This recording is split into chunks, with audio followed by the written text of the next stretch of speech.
Water. Thank you for helping me. You want to move over to? Had this long enough, you're not contagious.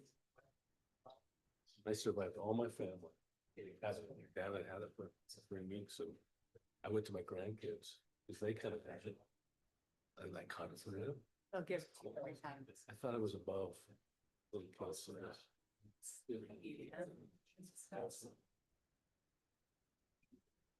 All right. Thank you for coming. I call this meeting to order. And it's nice to have people here. We have a member of the Youth City Council, our staff, our Sienna Henderson, thank you for being here. And everybody else in the audience, thank you. And we welcome you to Pleasantview City Council today. I'm Steve Gibson. I'll be giving the Pledge Allegiance and the prayer today. So would you please rise and repeat after me? Pledge Allegiance. I pledge allegiance to the flag of the United States of America and to the republic for which it stands, one nation, under God, indivisible, with liberty and justice for all.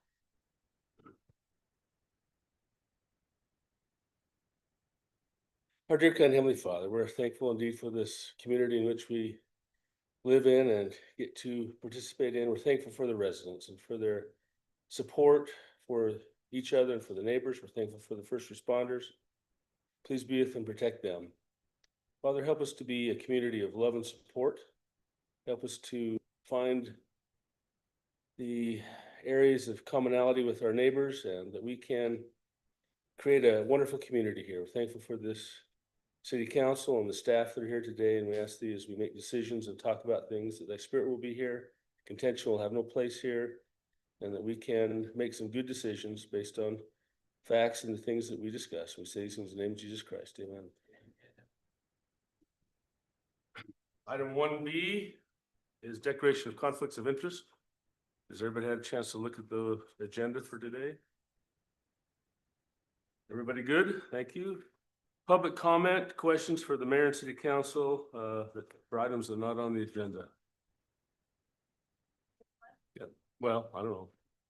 State your name, address, and there's 3 minutes. And also, kind of a misconception, we don't really comment typically on you're presenting whatever, but you may or may not get a comment. That's quite hard. I'm Stacy Dixon. I live at 3080 North, 325 West. Is that all I was supposed to say? Okay, great.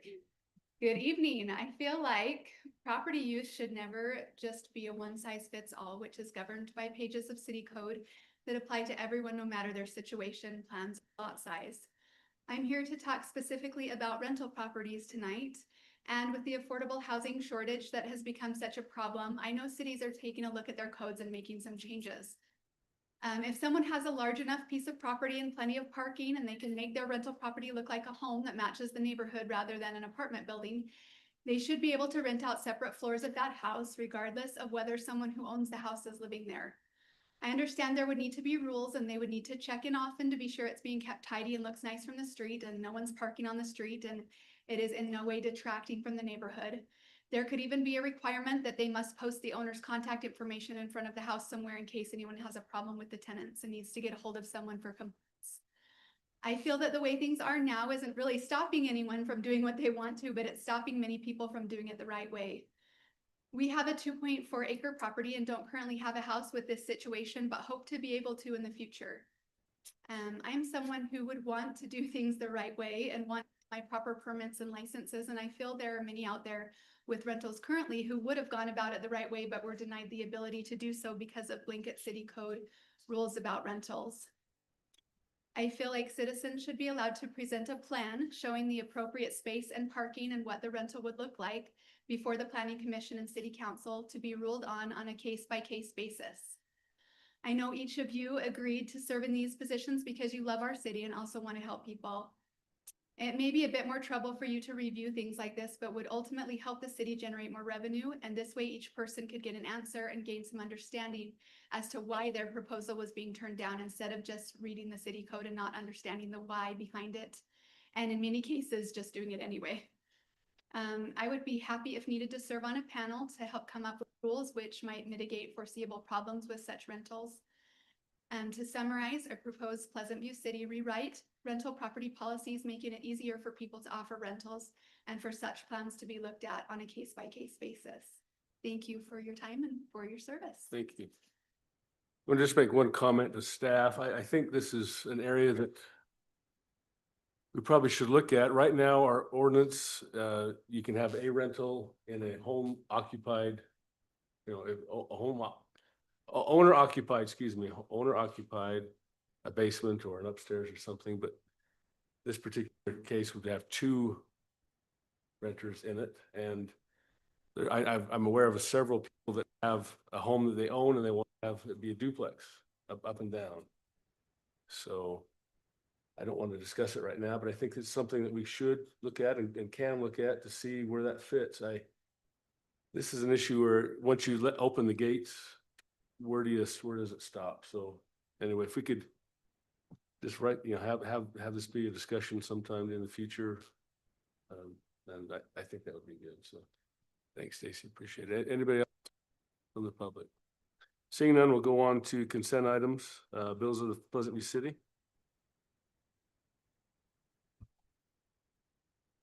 Mayor, I make a motion that we approve bills of Pleasant View City. Okay, we have a motion. I'll second the motion. A motion and a second. All in favor? Aye. Aye. Any opposed?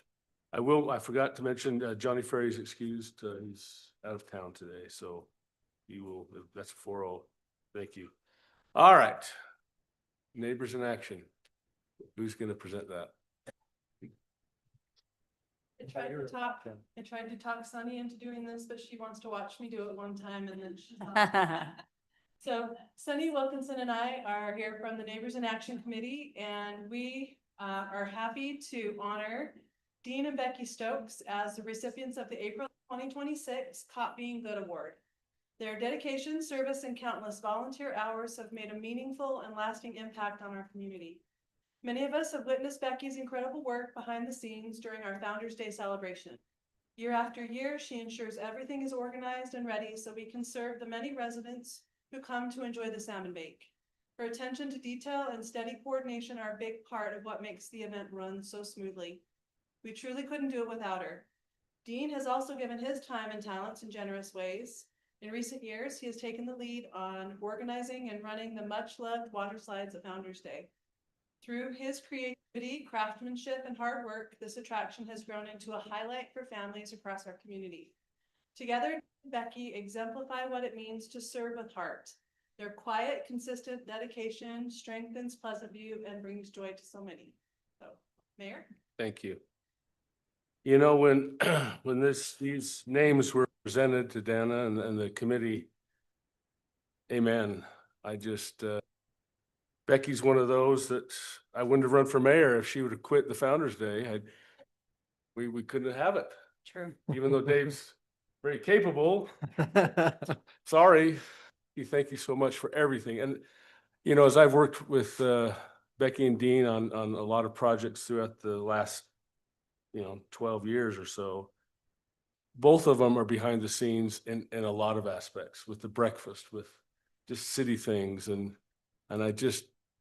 this Caught Being Good, those two people right there are the example of what that really means. And so I'm pleased to give this little plaque here to Dean and Becky Stokes in recognition of your quiet dedication, selfless service, and positive impact on Pleasant View, the Pleasant View community. Your humility and commitment exemplify the values that strengthen our city.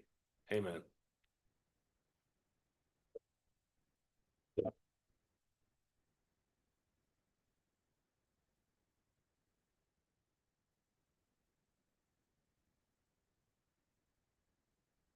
Mayor, I'm just afraid that they think they're done now. That's what I'm worried about.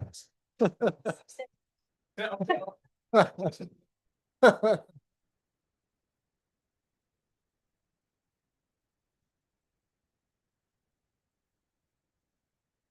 right, several people, several pictures. Oh, I got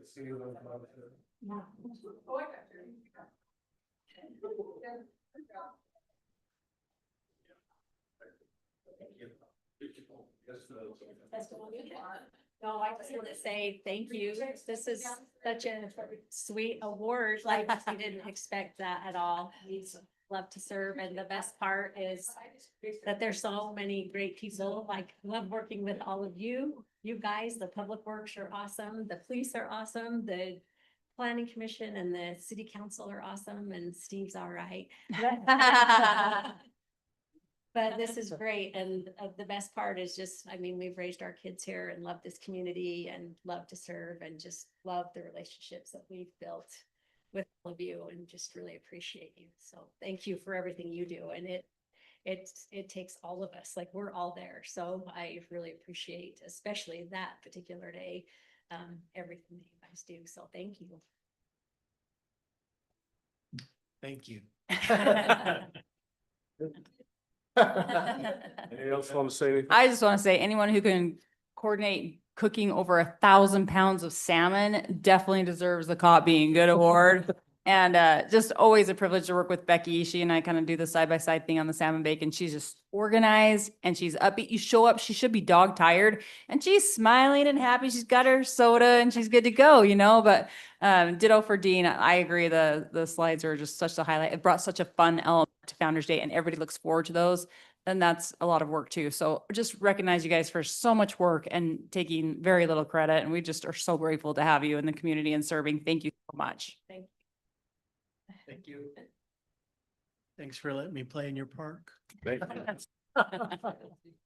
Oh, good. You're not on. Sorry. No, I'm on. No, echo everything that Ann said, but I especially love working with Dean and Becky, and just when I reach out, she's like, what do you want me to do? It's never, oh my gosh, I can't get back with you or anything like that. It's always just, she's ready to go, and love coordinating things with you. And you guys, seriously, this is what Pleasant View is about. People who step up and serve and are just a part of everything. And we are so grateful and blessed to have you in our community. So Thanks, guys. Thanks again.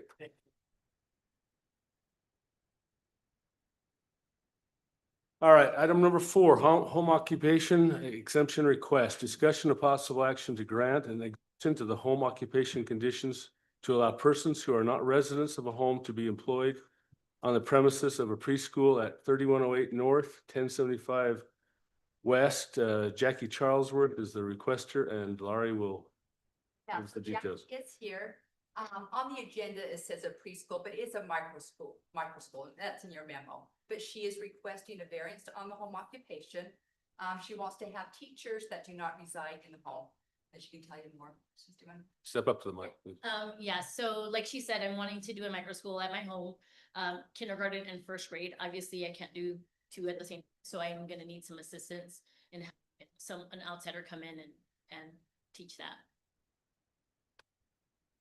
How many, what does the class look like? I mean, how many kids and how often, how long, all that? So every day, 4 hours a day, 9 to 1, and it'll be 8 students in a class. So 2 classes of 8, Okay. which I know, Pleasant View City, your ordinance is to do max of 8, but the Senate bill that passed for micro schools, home-based micro schools, changed that number to 16, Okay. what? to 16.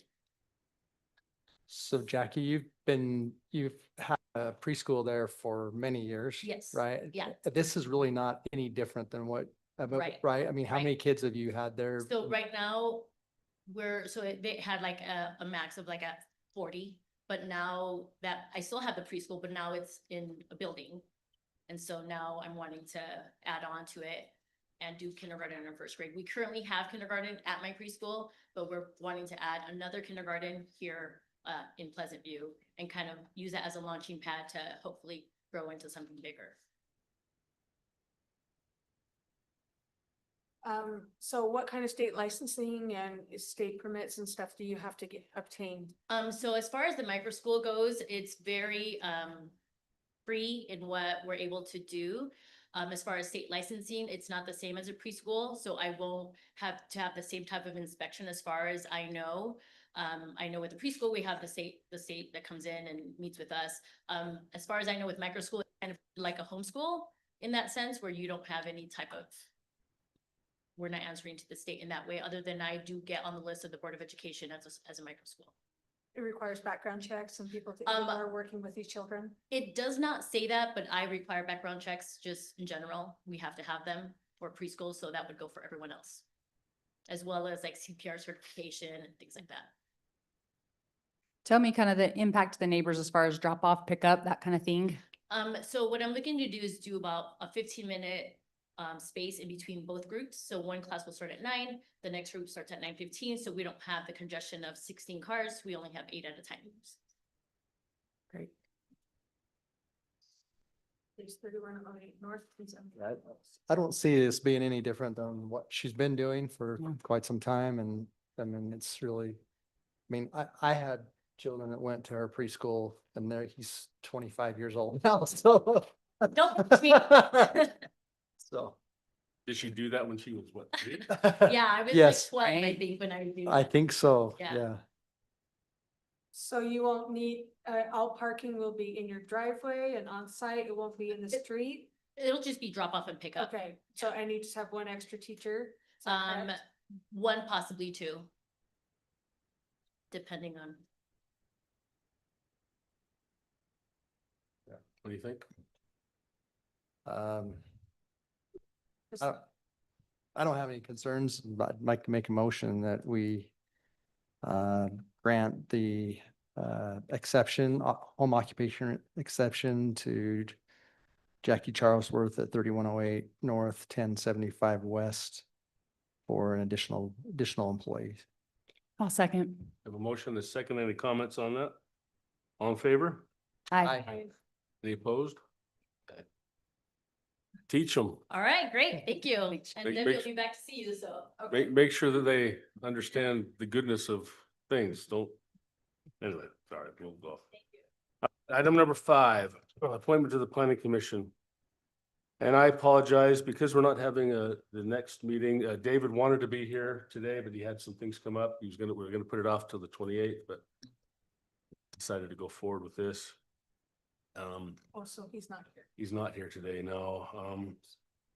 And so you guys can approve it, or we can wait till he, How did this come? Um, He's not, he wasn't, no, this is this is this is for this is an alternate. alternate, yeah. So this is, How did- how did- item number 5 is appointment to the planning commission, consideration of appointment of David Gross as an alternate member of the Pleasant View City Planning Commission for a 4-year term.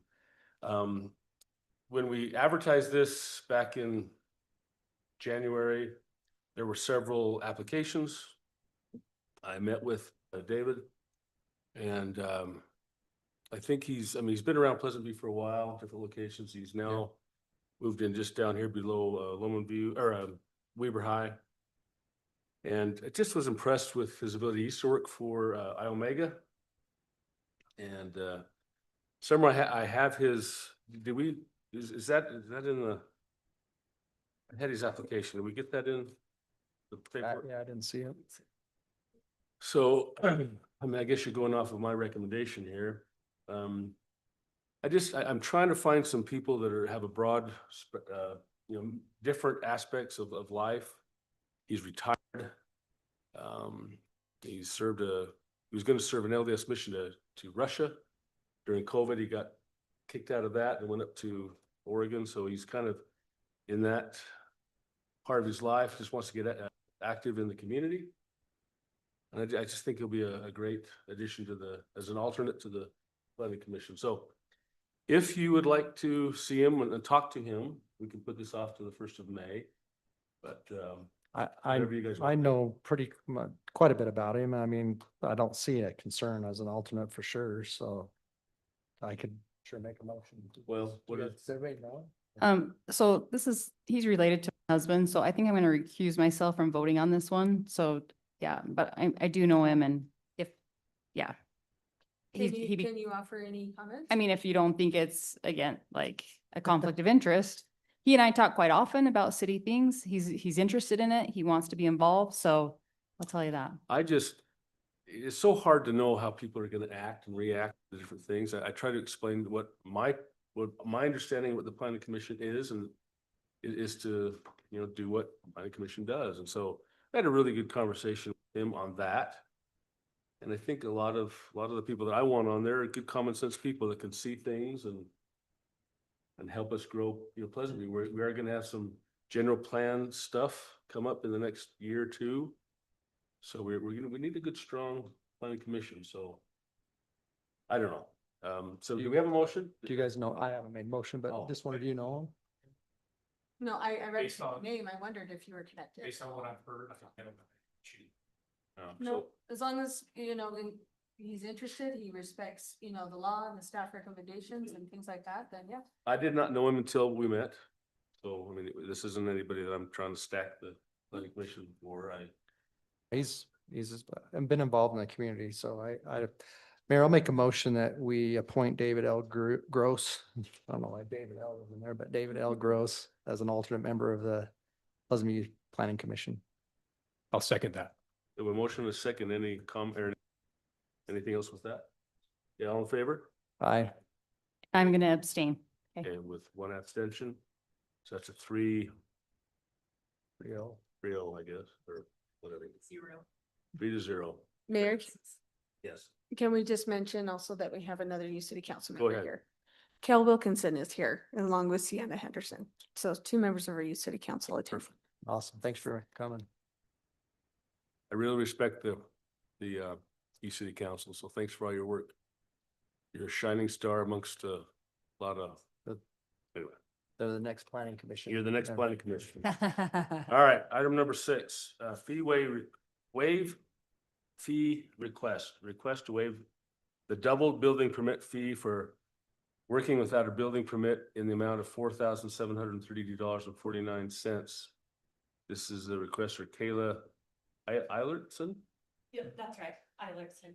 Wow. I'm not good at spelling or anything, so that was pretty. No, you like, got it. You got it right. I'm Kayla Eilertson. I live on 945 West, 2700 North. My parents own the Wildcat storage here in Pleasantview, so I help manage that. That's why 2700 North, I figured you guys would recognize that. Good evening. I am a property owner with a residential new build project here in Pleasantview. Thank you for your time tonight. I am here to request a waiver of the double building permit fee following a determination that work had begun prior to permit issuance. I understand the purpose of this policy and the importance of the permitting process, and I respect the city's role in ensuring construction is done properly and safely. In this case, the situation was an honest oversight. At the time, I did not understand that the activity taking place on the lot required a permit, and there was no intention to bypass the process. I take responsibility for that. My understanding at the time was that a permit would be required prior to excavation related to the foundation, and I fully intended to obtain and pay for the permit before that stage. Since becoming aware, I've worked with both inspection and city staff to ensure everything is being handled properly moving forward, and any concerns that were raised have been addressed. The double fee is applied when work occurs prior to permit issuance. In this case, this was an unintentional oversight, not an attempt to bypass the permitting process, and it was corrected as soon as I became aware. For that reason, I believe applying the double fee here does not align with the intent of the policy. I recognize the fee is applied as part of standard procedure, but I also understand the city has the ability to consider one-time exceptions, and I believe this is appropriate for that. I respectfully ask that this be considered for a one-time exception and that the double building permit fee be waived. Thank you for your time and consideration. Could you explain what happened? How far did you get along before this was Yes. moving dirt? Our lot in particular is like a kind of a steep, more difficult lot, so this was like prep for the excavation for the foundation that we were gonna be doing this spring. So yeah, I was not aware that needed a building permit. So this was moving dirt, no footings or foundations or anything were put in. No. Yeah, just prep. What What location is it? Where, It's 4080 North, 250 West. Up below Weaver. here, oh, It's up above Weaver High, Right. Weaver High. 4050, top of the 250 cul-de-sac into the side. Yeah, it was just prep for excavating for the foundation, absolutely no foundation work of any kind, no building work. And that was, I take responsibility for the oversight on that. I became aware, that was needed for what we did, but I was not aware at the time at all, and it was not intentional. There was a SWIP violation Correct, yeah. and some of the debris and things like that got into the stormwater. Yes, yep, understood. So that's a separate issue for this doubling of the building permit fee though. We did It's get not a separate issue. It's- No, Keep going, keep going. okay, You should continue. oh, okay. yeah, so the SWIP violation happened, and again, that was, the contractor's actually running late. He's gonna be here tonight, but I don't know if it's too late, cause our time is up, but he could speak onto that more, but in regards to the SWIP itself and this double building permit, I wasn't made aware, like, I had no idea about the SWIP violation. It was just through Travis, the contractor who let me know, but he handled everything and that was taken care of. So you do have a contractor that is experienced and is aware of the building permit process.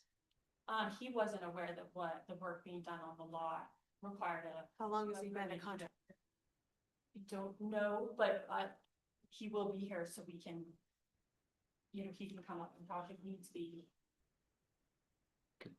Go Sir, ahead. I just wonder if we can have staff comment on, Yeah, I was on what. just gonna talk to Tyson, have him talk about it. Are you the one that caught it, or? Yeah, so I initiated the SWIP violation. We were heading up to I think it was Black Smoke, and then found the tracking starting roughly 500 west all the way to the lot in question.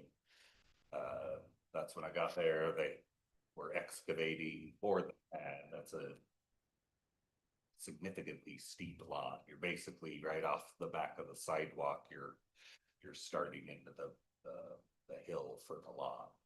So they were setting up the pad at the top. I think there were 2 excavators on site creating that flat pad where I would assume the home would be. That's where all the tracking was coming from. Piles of material out in the cul-de-sac, no BMPs. So the SWIP item was handled. They cleaned it up, and that's when I added SWIP violation to the permit because I knew it was in review. So they already had their permit in to the city. Probably been there for some time because I think we were still waiting on SWIP documents.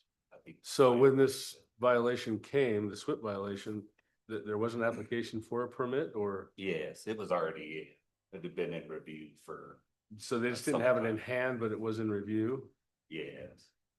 But they were missing some information that the staff had let them know that they needed to submit and they hadn't submitted it yet. Yeah, so much like the subdivision process, once you have an application in review, that's where generally you're not supposed to be doing any major earthwork because that affects your permit review and what's required. And so with the SWIP review, I attached it to the building permit for tracking for some of our SWIP, and then acknowledged with the pictures of the excavator and, hey, this is on site for the building official. So Oh, can I ask whose call is it as to whether or not the building fee gets doubled? Is that Andrea's? Is that yours? Is that? It's in our code. Right, but because it looks like our contracted building official made that call, and I'm not sure that's his call to make. So I'd like to hear from staff who authorized that or who should have authorized that to actually be on the permit. It's not, I haven't made that call. My understanding is it's been the building official in the past. I don't know what process or conversations he has in the background. Are you talking about Tyler? Yes. Okay, cause yeah, I've spoken with Tyler and he said that it was, so sorry, said that I had to go to the city council meeting, that he didn't have the authority to do it. But. To one of- remove it? Yeah, that's what he told me. And as far as I've spoken with Tyson prior to this, and he was more on the SWIP side. Yeah. And he specifically said, like, as far as the double building permit, that's not his sector and that's not his concern, is what he It's said. actually staff's administration. Okay. So I guess Yeah. for Andrea, did the city put this on or did Tyler put this on? I guess acting on behalf of the city. I believe that Tyler just made the note in the permit. Okay. But then the double fee is assessed on a staff level. Okay. I will say too, I mean, Tyler's not here to speak on it, but I wasn't aware of a doubling of a fee until I reached out to Tyler on a separate issue about like building.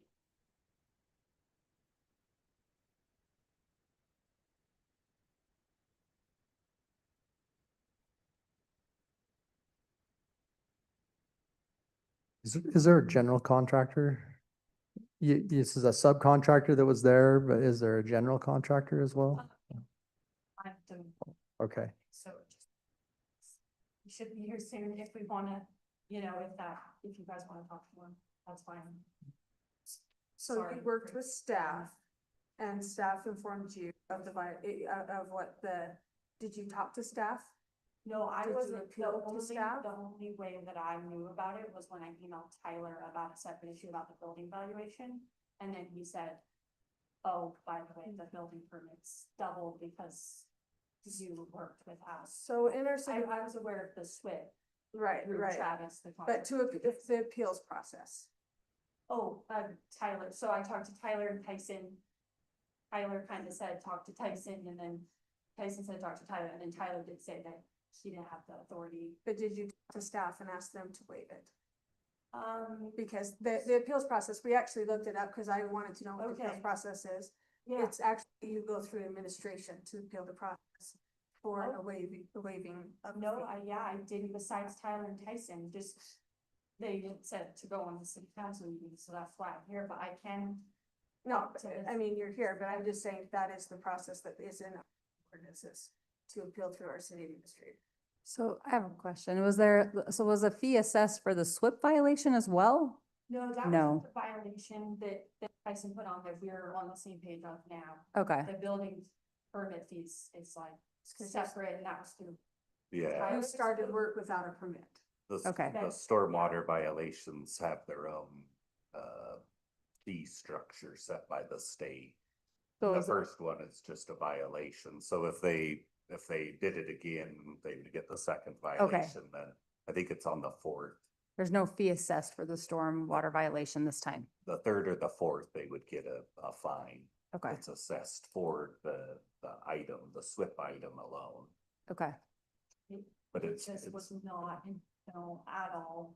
Like I had all the plans, everything submitted, like I had no intention to bypass anything with the permit I process at all. don't think you did, but your builder should know what the process is, right? The Yes. builder, the contractor, this is not his first rodeo. They know they have to obtain a building permit in order to start He's construction. younger than me. I don't know off the top of my head how long he's been in it, but he informed me that in the past, this would constitute. And this is a subcontractor just doing the Just dirt, doing the dirt, yeah, the dirt he's- work. He's doing the prep for the excavation and I was planning. to Okay, hire so him for that. he's not the general No. contractor, No. you are. Yeah. So you didn't know that you needed a permit to start any sort of construction at all? Not for the prep, for the excavating the foundation, no, not at all. I knew for excavating for foundation, of course, and How soon before this, I'm seeing on the application, it's, what was it, 8? Yeah, so when did you submitted the application in September? Is that correct? everything but the SWIP was approved in October, if I remember right.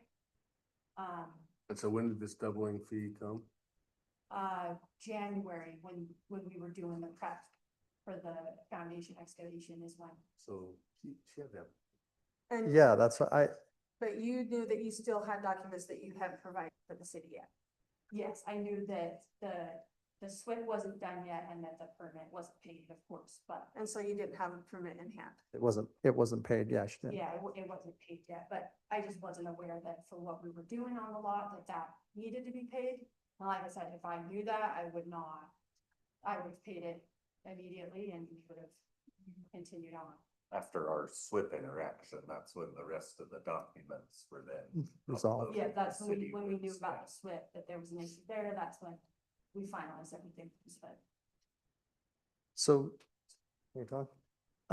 My opinion on this is that I mean, I think it's an oversight. I mean, I think you're trying to do the right thing. You submit an application, not knowing it should be done. Our contractor should know, hey, I can't do work until, I'm assuming that you even had blue stakes and all that stuff. I mean, he should have known all the things that he needs to do before he starts work on it. My opinion is though, I think it's very punitive, the way this is set up, but I mean, that's $4,500, right? Yeah. $4,700.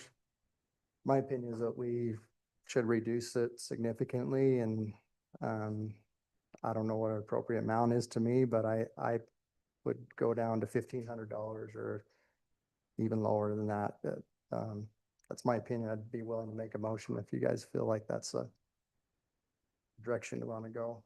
I don't know if you guys have thoughts on it. If it's up to me, I'd just waive the fee and move on. If the issue was a stormwater violation and the state says there's no fee for that first violation, but that's what we were dealing with, I'm not sure why we're doubling our building fee here. If they had started pouring a foundation, this would absolutely be enforced. But that's just my opinion. Can I Agree with make a comment? As the building permit process, you apply for your building permit. Once it's through plan review and it's accepted and you can pay for that permit, your very first inspection before anything is your stormwater inspection. So then the BMPs would have been in place, the track out pads would have been there. So there wouldn't have been the, track down the road. So had that been in place and the permit would have been secured, they wouldn't have even gotten to the violation. The first part of your SWIP is that everything's installed before you even begin doing any type of work. I see Dave's point of view and I see Sean's point of view. My thoughts with this is a pretty large investment. I realize you are an owner builder. And I realize that this is your first time building a home. When you make this large of investment and you're going to do this, I would hope that you would do your due process and due diligence to find out exactly what the process is. And I understand that this is hard and I would actually be more willing to negotiate, to alleviate some of the burden that way, but to waive it, I don't think that would be for me to be responsible to all the other people that we have held fines in place or whatever else for violations of what the process is. I don't think that would be fair. It's not gonna. Oh, it's not intentional. It just, yeah, it's, because stormwater is kind of a big thing. We have to go through so many things with the state and the federal government to make sure that we're in compliance. And that's why the rules are there. Yeah. Well, I won't make the same oversight again, that's for sure. I appreciate you coming in and addressing it with us and, no, I get it. And I think, we have code in place for reasons, but I also think that, there's times when it's like an honest oversight. So I'd like to make a motion that we, waive the double building permit fee on, for Kayla Eilertson. You have a motion? I will second that. Have a motion and a second. All in favor? So. Aye. Oh, go ahead. Oh, no, fine. Discussion. Do we want a discussion? We have a motion and a second. Yeah, I can do this, but in support of what it costs the city to go do the work, to follow up on this and to go do the work they need to do, it costs us money. So when we say there's no cost to it, Well, the cost. and we're not supporting our staff for doing their job. The So cost is the cost of the SWIP and that is not defined. It's a shame on you once, and like Tyson said, if it happens 3 or 4 times, then the fees come. Anyway, I don't think there's a cost other than to process the double fee. But anyway, we have a motion and a second. All in favor? Hey, Aye. All opposed? I, Okay, there's a tie. I'm gonna break the tie. I'm gonna say that we go with the motion. So it passes 3-2. and can I just interject here real quick that that permit has not been paid because of the double fee, so before any other work is done, that will need to be paid. Okay. Yeah, I've Yeah. just been waiting to resolve this. Everything's been on, so now I I can. just wanted to make that very Yeah. clear. No, it's- Yeah, make sure, and maybe you might want to check with staff, check with Tyson, make sure that all the Ts are crossed and Is are dotted, because this is a one get out of jail free card. And I appreciate, I don't know how old you are, and I'm not gonna go there, but I mean, sometimes it is when you try to do things on your own, there are rules. And I agree with the two dissenters here, there should be something, but I feel that it was an oversight and not, I've even questioned sometimes, why can't you just move the dirt on your own property? I know that that's not the rules, but I've argued that too, if I want to move dirt, let me move some dirt. So I feel that I can see what you said. I'm a little more frustrated with your contractor, honestly. And if we would have imposed a fine, it should have been passed on to him. Because he's the one that should have known, even if he's younger than you, they need to get, and I'm sorry, I'm making a statement here, but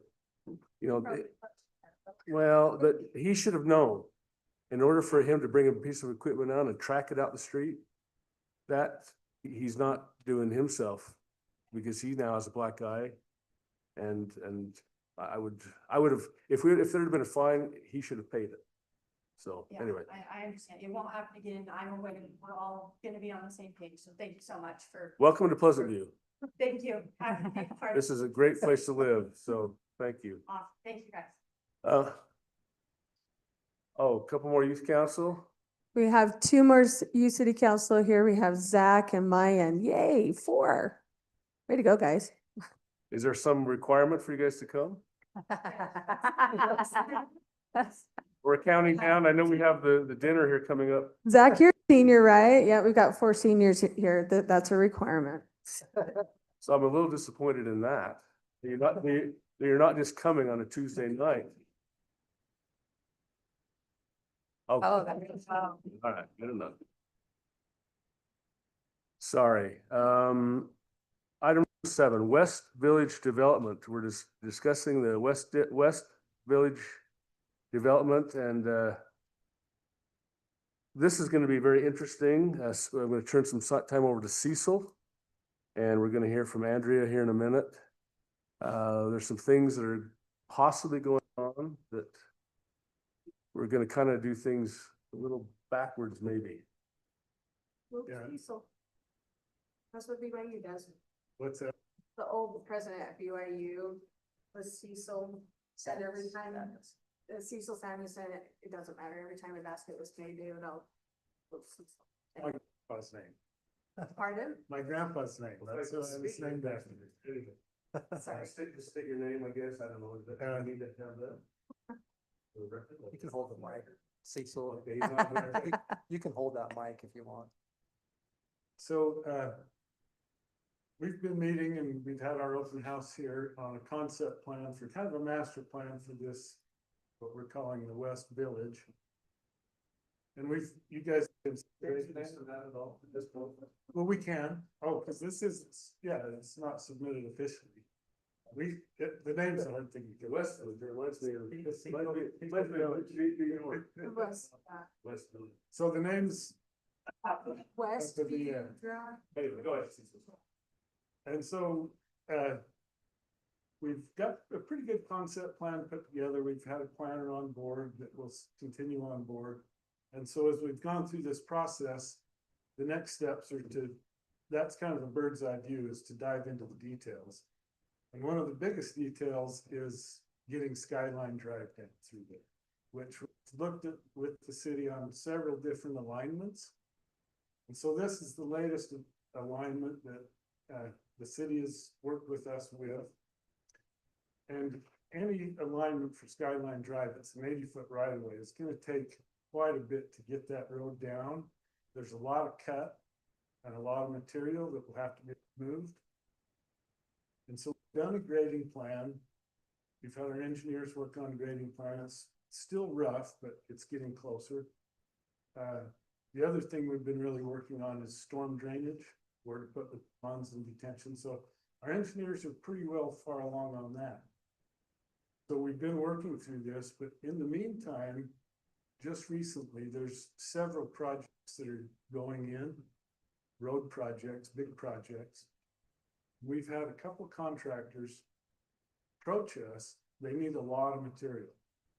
And it's not necessarily fine process material. They just need solid, like compactable material, more like a pit. And so they've approached us about this, if we have this material. And we don't want to get the cart before the horse, and it's not a for sure thing, but there's an opportunity that if something like this can happen, the contractor could come in there, follow the grading plan, use that material, and get that Skyline Drive roughed in a lot quicker time than it would take us. If we do this as kind of what we've been thinking, it's an expensive project, it will take years. If something like this was able to happen and we would go step in step with the city, we could have that Skyline Drive roughed in within a year to 18 months.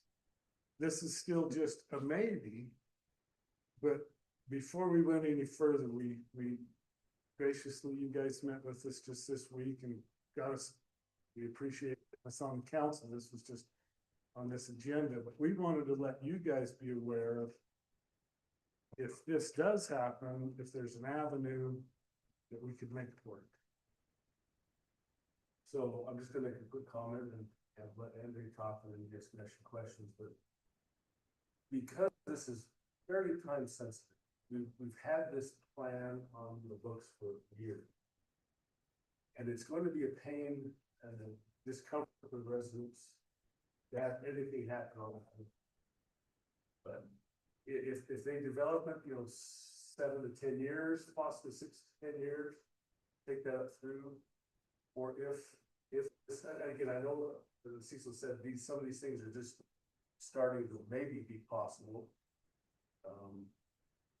18 months. I'd much rather have it happen in 18 months.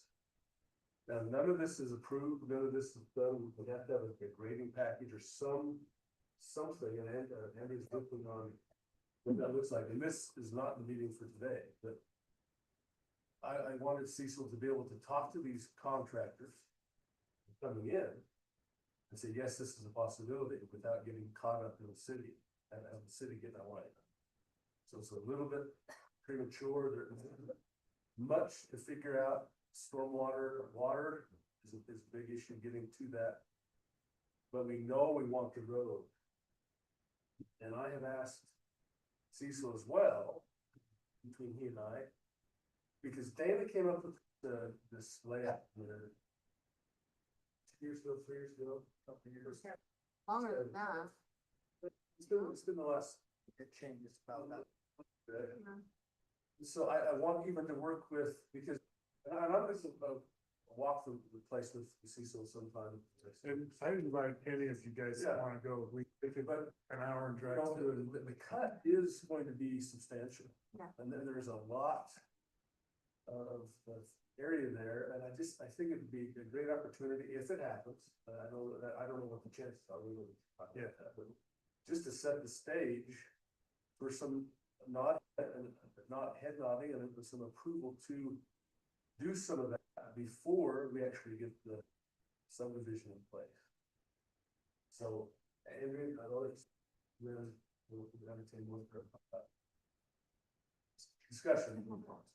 I wasn't actually prepared to speak on this item tonight, but Well, no, it's fine. You've been in the meetings and you. Yeah, from the meetings, I mean, of course, it's gonna be a big advantage to Pleasant View City if we can get this development in to help with the installation of Skyline Drive. It's been a big undertaking that predates me by a long shot. And we kind of looked at he would need to do a grading plan for the area with a conditional use permit for the excavation before we would go about letting them proceed with this. And then we would be working on a development agreement and the rezone, as they went along with It's that. actually already been rezoned, hasn't it? Oh, well, the general plan has been amended. It's Right. not rezoned, yeah. We were working on more details and then how to, cause I don't know if the city has what zone to put it on, because it's more of a, maybe an overall density for the overall acreage, but it will be more clustered. And I think that's what we've talked about is the clustering aspect. This thing, we've had that discussion, that's what it is. I told him, I said, I want the, I'm not happy with the development, I mean, and tongue in cheek, but with what we know, we don't have the millions to put the road in ourselves, so it's going to have to be put in with the development. So having understood that, and I think, so we have a great, the city and the company, I think we want to work together. This has to be a win-win. And it is gonna be inconvenient to have that. Will also have to be a little bit of a mine operation going on there, which will also require a different permit. Yeah, To have that. as far as I understand it, there wouldn't be processing down to like the road base, but we may need to use the jaw, like the big boulders to get them down to maybe 10-inch minus. So you wouldn't be having a big operations with the several piles. We just want to make as little impact Right. on, we'd have some latitude on our part to be able to make some of this temporary go on. They've got a pit already up there, and with this development, that could will go away. Yeah, and that's the other thing. Our engineers are working on the volume. We don't know the exact volumes needed for if these jobs do. But just our preliminary calculations with what they may need, by the time we get grade Skyline Drive, this could finish that pit out as well. It would just take everything from the pit, get to our pit level grade where we've got those upper homes. It would basically get everything rough graded in a fairly quick amount of And time. it makes if it easy did happen. because none of this would go through Pleasant Ridge. It would just go through, and we might have to have a temporary outlet on 89. To 89, yes. But, I think we already have it. well, We do, but it's to the north. And I think the easiest to do a temporary on the Pleasant View Drive right to 89, or, the overall plan is to put the roundabout, but that might be premature to put that in first. but if this was coming down 500. So I'm just thinking it's on the west That's end. why we're doing this, so. It's on the west end, and there's gonna be a few houses that's gonna impact. But again, I'd rather have it be a year to 18 months, if it works, than years. And I appreciate you bringing it, anyway, council, what do you say? Sarah? Oh, you want to go first or you want? Would this just be the Skyline Drive, or would you have to grade other roads at that point too, or no? Well, there would be some other grading. We've tried to follow the contour of the ground, but what we would do is rough in all the roads. And it kind of depends on the volume needed. If this does happen, what they would need to haul to these projects. And that's still how much volume. And our engineers, they'll probably have that within a week, what it would take to grade all the roads. How much volume would need to be taken off. We would want to retain some of the material up there to build the subdivision. So we're not hauling in material and stuff like that. And you'd probably build out the pit last, right? That's probably the plan, and then leave everything in the pit to do that, or? Yeah, I think it depends on the volume, but we may want to flatten that pit out too. Cause that's part of the grading on that upper part. Making a flat pad up there. So, I mean, we would just give a conditional use to do that, right? They would go forward, but do we need to is there WACOG or other approval, I mean, I mean, Wa- is Waycross- the road solidified in, enough? Wake that we- Up Funny has been, 1100 portion. West or east? We have a little bit, and I don't. There's a couple properties we bought down off the, Pleasant Drive, and I don't Yeah. know. I don't know, I feel you with Tyson or somebody, because I can't remember exactly where those are located. We have two properties now. There's One. just the one at the bottom, they, So I don't Did. think this would involve, other than, you know, a lot of the environmental stuff that Wake Up. I think Waycott would mostly pay for the design and the acquisition, so. We met with WACOG and we're gonna have to do a new letter of intent on this section here, if we want to do the upsizing on the road. But yeah, we met with WACOG and had a logistical conversation about all of that, so. What's the upsizing of the road? You're saying going to They would only be required to put in a 60-foot right of way and we are requesting 80. Oh, yeah, I thought it's been 80 all along. Right, but as a development, he wouldn't be required to put in that 80-foot road. Oh, I see what you're saying. paying for the sizing portion. Upsizing, And there, okay. that's, again, I think that is still down the road. There's still a lot of things to work out. By no means. And we were still kind of in the process of moving forward when this came up, and it's like, we don't wanna. We wanted to bring it to you to see if it is a possibility, if it's a way to work with the city, cause like, it could be a good thing, I think, for us as well as you two, to get it done. So there's no, any, Sean? In my mind, it's a significant benefit to the city. And I think there are some things we can do to make sure that there's minimal impact to the residents there, working with the developers while this is going on. And I don't know, would all those items be in the conditional use permit, or how detailed would that be? That? A conditional use permit versus grading package? What would be? Well, we'd need the whole grading package in order to approve the conditional use permit, but the conditional use permit just allows us to put some conditions on it to make sure that, you know. So, I mean, this probably would be dynamite, and work and things that need done, like, but anyway, that's. And no action will be taken today, this discussion. We just want to get your, I want to give it to the council, so you guys can see it. I just had a couple comments. Oh. when you have it. So, Anna and I have had the privilege of working with Cecil and, Brett for the last long time about this development, and this is a significant benefit to our city, and to do it this way, even better. I would ask it because I know that this will be coming fairly soon with some other developments as well. And I know staff is really strapped. We need to move forward and creating a zone that allows, we have a general plan amendment, but we have to have the zone that allows that kind of development.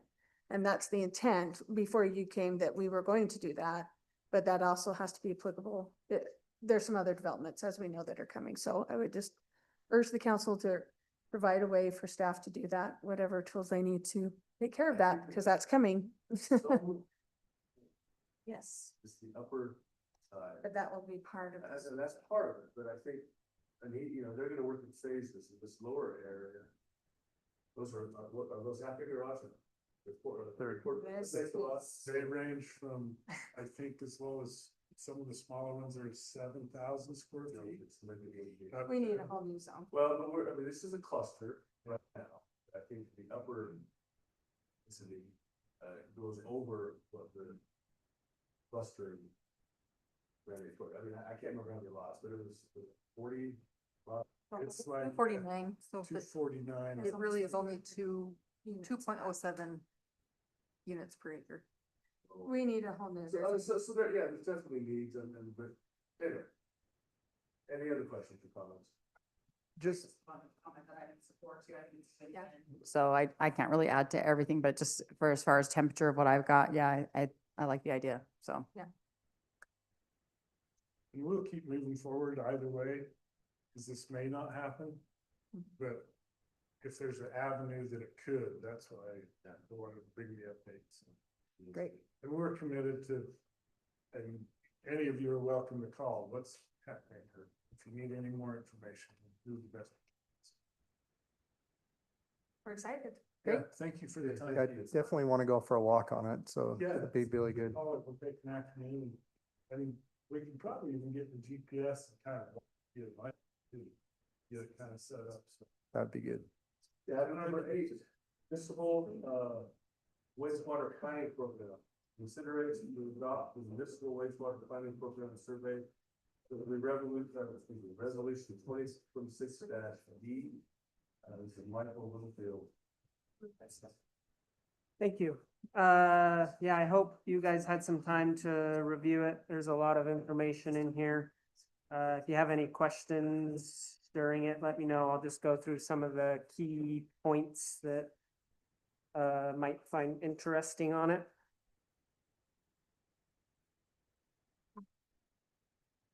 So part of our maintenance program, we clean the city every 4 years. We have 4 zones. We have a contract with J Solutions and they come and clean 1 zone per year. They differ in size for the amount of pipe that they clean, but that includes jetting and cleaning and CCTV cameraing, so I could have all the footage and review it all at the end of it. Next year or this year, they're just finishing it up, but it's the capital facility plan. We're just finishing that up this year. They're getting the existing and future models. I just have to review it with the engineer and then that will be complete. Happy to report that this year sanitary sewer overflow, we had 0, so we didn't have any backups in sewer, so that's exciting. Nice. As those can get expensive. As far as new connections this year, we had 51 total. That includes 44 residential houses and 7 businesses. For a total connections of 3,730 just for the sewer.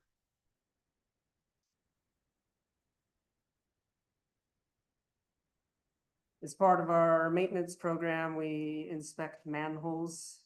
This year or in 2025, we completed 1,006 manhole inspections out of about the 1,200 that we have.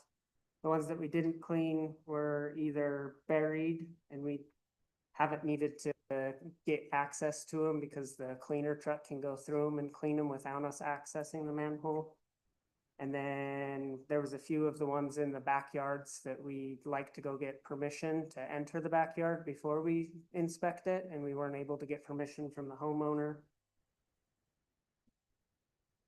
So you were able to do all but 94 of them? Is that what I'm hearing? Yes. Yeah. Okay. Impressive. Yeah, there's a lot of other information in here if you guys have any other questions on it. Those are the big takeaways for us was no sanitary sewer overflows. So. I would just like to make a statement. We're so proud of our little Mike. Proud of Tyson for the work that you've done to treat some of these things. And then Tyson's great. Don't get me wrong. But little Mike, you really found it for me, and I appreciate that. Thank you. And I'm nervous, but next year you'll be better and you're ready, confident, and that's where we want to go. So thank you for that. And any comments from? Yeah, just from, was meeting with Tyson quite a bit. We kind of trying to understand some of the goals, some of the things we need to do. And this one, I mean, if you look back from last year or even previous years, how many manhole covers did we get? It was in a couple hundred, 200 or 300 of them, it seemed like, right? So they made a big commitment to, hey, these are things we got to get doing, and they standardized how they go about it, how many they do a day. I mean, there's a whole lot of stuff I think that went into what you guys did, and you had a plan and a goal, and it seems to me you're nearly there, almost there, really probably achieved it actually. That's huge. That's a huge thing that the wastewater, or this is not stormwater, this is sewer only, right? That we're talking about, but it's a huge undertaking and we meet the state requirements. And on top of that, we're protecting the city and it's awesome. So kudos, great job. Thank you. We see when the plows are on the street front plow, very obvious. When you flush the toilet or you take a shower, all functions. Yeah, nobody thinks about that stuff. Thanks to our public. Yeah, but I mean, the infrastructure is good, right? We cameraed it all, and if we would seen something, a problem, we would have identified and fixed it, or that, I'm assuming that's what we would do. right? Yeah, so historically with Pro Pipe, we used to do point repairs where they'd go in, send out a bladder that they would blow up with a UV light that would expand and harden and seal the pipe from the inside. The new company that we've gone with, because that company disbanded, they don't do that. So now mostly would dig it up and then fix it. From the zone that we just cleaned, we didn't have any of those that we did need to go dig up and clean, so. Awesome. So that, I did not know that, because we used to a lot of that interior, so you can find that failed. No, so a lot of those previous ones, it gets back to once you start a program is you're putting out a fire essentially. So by the time we were actively in there and doing a lot of those repairs, they should be showing up in the video repairs. You'll see them in there, but they're holding is a good sign. So they're part of what you're watching now in these current inspections is it is possible for them to fail, but they're not. So Pro Pipe, the newer companies don't do it. So lining's pretty specific process. So when they went under, left the state of Utah for whatever reason, you sort of lost to the ease of point repair application. So you have to do more external. Not that it's not an option, just more not as cost effective. Any other comments? What's the next goal? That's what I want to know. You got this one figured out. Do we need to adopt this resolution? Oh, I'm paying a motion to adopt the resolution. It's that. Mayor, I will make that motion. I'll second the motion. Okay. This is a roll call vote. So proud of you, Steve. Wilkinson, Yes. Gary, Yes. Barry absent, Barry, Yes. Gary. Yes. Okay, block safety prison, demo trial. This presentation of block safety and discussion of this trial. All right, so, I think I said it in the email, I put in our budget to budget for and get, 5 flock safety LPRs, license plate readers, to utilize in our city. And the reason I put it on the agenda today was the, rep flock reached out to me and said, you know, I know there's nothing that can happen until your budget's finalized and approved, but we're about 4 to 6 months out on installation.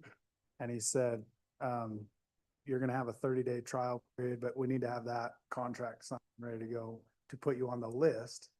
So if we can get it signed and going, we're looking at 4 to 6 months to get them installed. So I reviewed this and there was a couple hiccups that I didn't like and he changed them. I didn't like the part where it says, you can terminate it without penalty or fees. It said you can terminate it. And I was like, I want it in there that there's no cost if we decide we don't want this. So they changed that. And then I have some emails from him. It talks about that we'll have a 30-day opt-out period after, so basically they'll install them. We can run them for 30 days and then that's our opt-out period is during that 30 days. I said, I come from a construction background with doing some landscaping and stuff. I'm like, it's not like when they come and dump a load of gravel in your yard and then say, hey, half down. We just started and then 6 months later, they show up to finish the job. And he's like, no, he says they'll have them all installed within a week. Because I was worried that they're going to come put one post in the ground and then 30 days later say, hey, sorry, we haven't got it all in, but how you feeling? So, So these are not on vehicle. I was thinking they're on vehicles. They're hard mounted. yeah, they're stationary. We'll pick, 5 spots throughout the city that we'll put them. And then they'll come and install them. They did, part of my negotiations was, they charge, I think, almost $900 to install them. I said, I'm up for putting this in the budget and considering it if you'll waive the installation fees. All of them, so they waived them. Again, like I said in the email, the success, I put a couple successes that we've had from them. That's just to name a couple. We've utilized them a ton. We've utilized the ones that are throughout the county. There's 150 flock cameras in Weber County. And we've had a lot of success with them. I think, but we've always piggybacked off the other agencies having them. And I think success of these LPRs is through the amount of them being out there. And I think personally, I think it's time that we ante up and we contribute to that success by having them here in Pleasant View. We have over the years received a lot of calls from agencies saying, hey, have you guys got flock cameras, or have you got a camera we can look at? And we don't. And I think I shared one incident with that, the lady that left and her family didn't know where she went. And we were able to locate her before we were in the office working on getting a silver alert put out. Before we were even able to do that, she was located through the flock system. And so, I'm just asking that you'll consider, tonight, that you'll consider approving us to enter to sign this 30-day trial period with an opt-out if we decide we don't want it. Obviously, by the time it's in and going, we'll already know where we're at with the budget. But this is basically just to get us on the list to get them installed within 4 to 6 months. So what's the total cost of all 5 of them then? 15,000. 15,000 is all 5 of them installed. Yep. And who monitors those? Or does dispatch do that, or do you No, have, we do. we have to monitor our own? Yeah, we do. And then we would probably enter into some sort of agreement with the other agencies that they can look at ours and we can look at theirs. And then we, yeah, so. So how does they get used? I mean, they can, So we basically, have to have a they pick probable up the cause or license plate, something like they pick that? up the license plate on a vehicle. They don't, they only get them, they don't get who's in the car. They don't get anything like that. They just get. Just a license description. plate. So you can search them. You can search by description. You can say, hey, we're looking for a car that was possibly in Pleasant View doing vehicle works, and we're looking for a gray 2005, Dodge truck. Well, Flock will come up and say, hey, there was one of them that went by this camera this time. Here's the plate number that was on that. So it gets a vehicle description as Yeah, well? we can search by vehicle description and plate. Yeah. So, the question I have, concern, this is definitely not on the budget. We haven't approved the budget yet. Yeah, So we're assuming that the budget will be approved. Yeah. That's one of the questions that I have. yeah, and if it doesn't get approved, in the budget, I'll just tell them, take it off the list. With any set coming from sales, you always want to get the demo. Oh, yeah. Because then you aren't thinking it out. So that's it. How do we come to 5? What was the magic number of 5? So they wanted us to do a trial with 9. But we're not going to get 9 of them.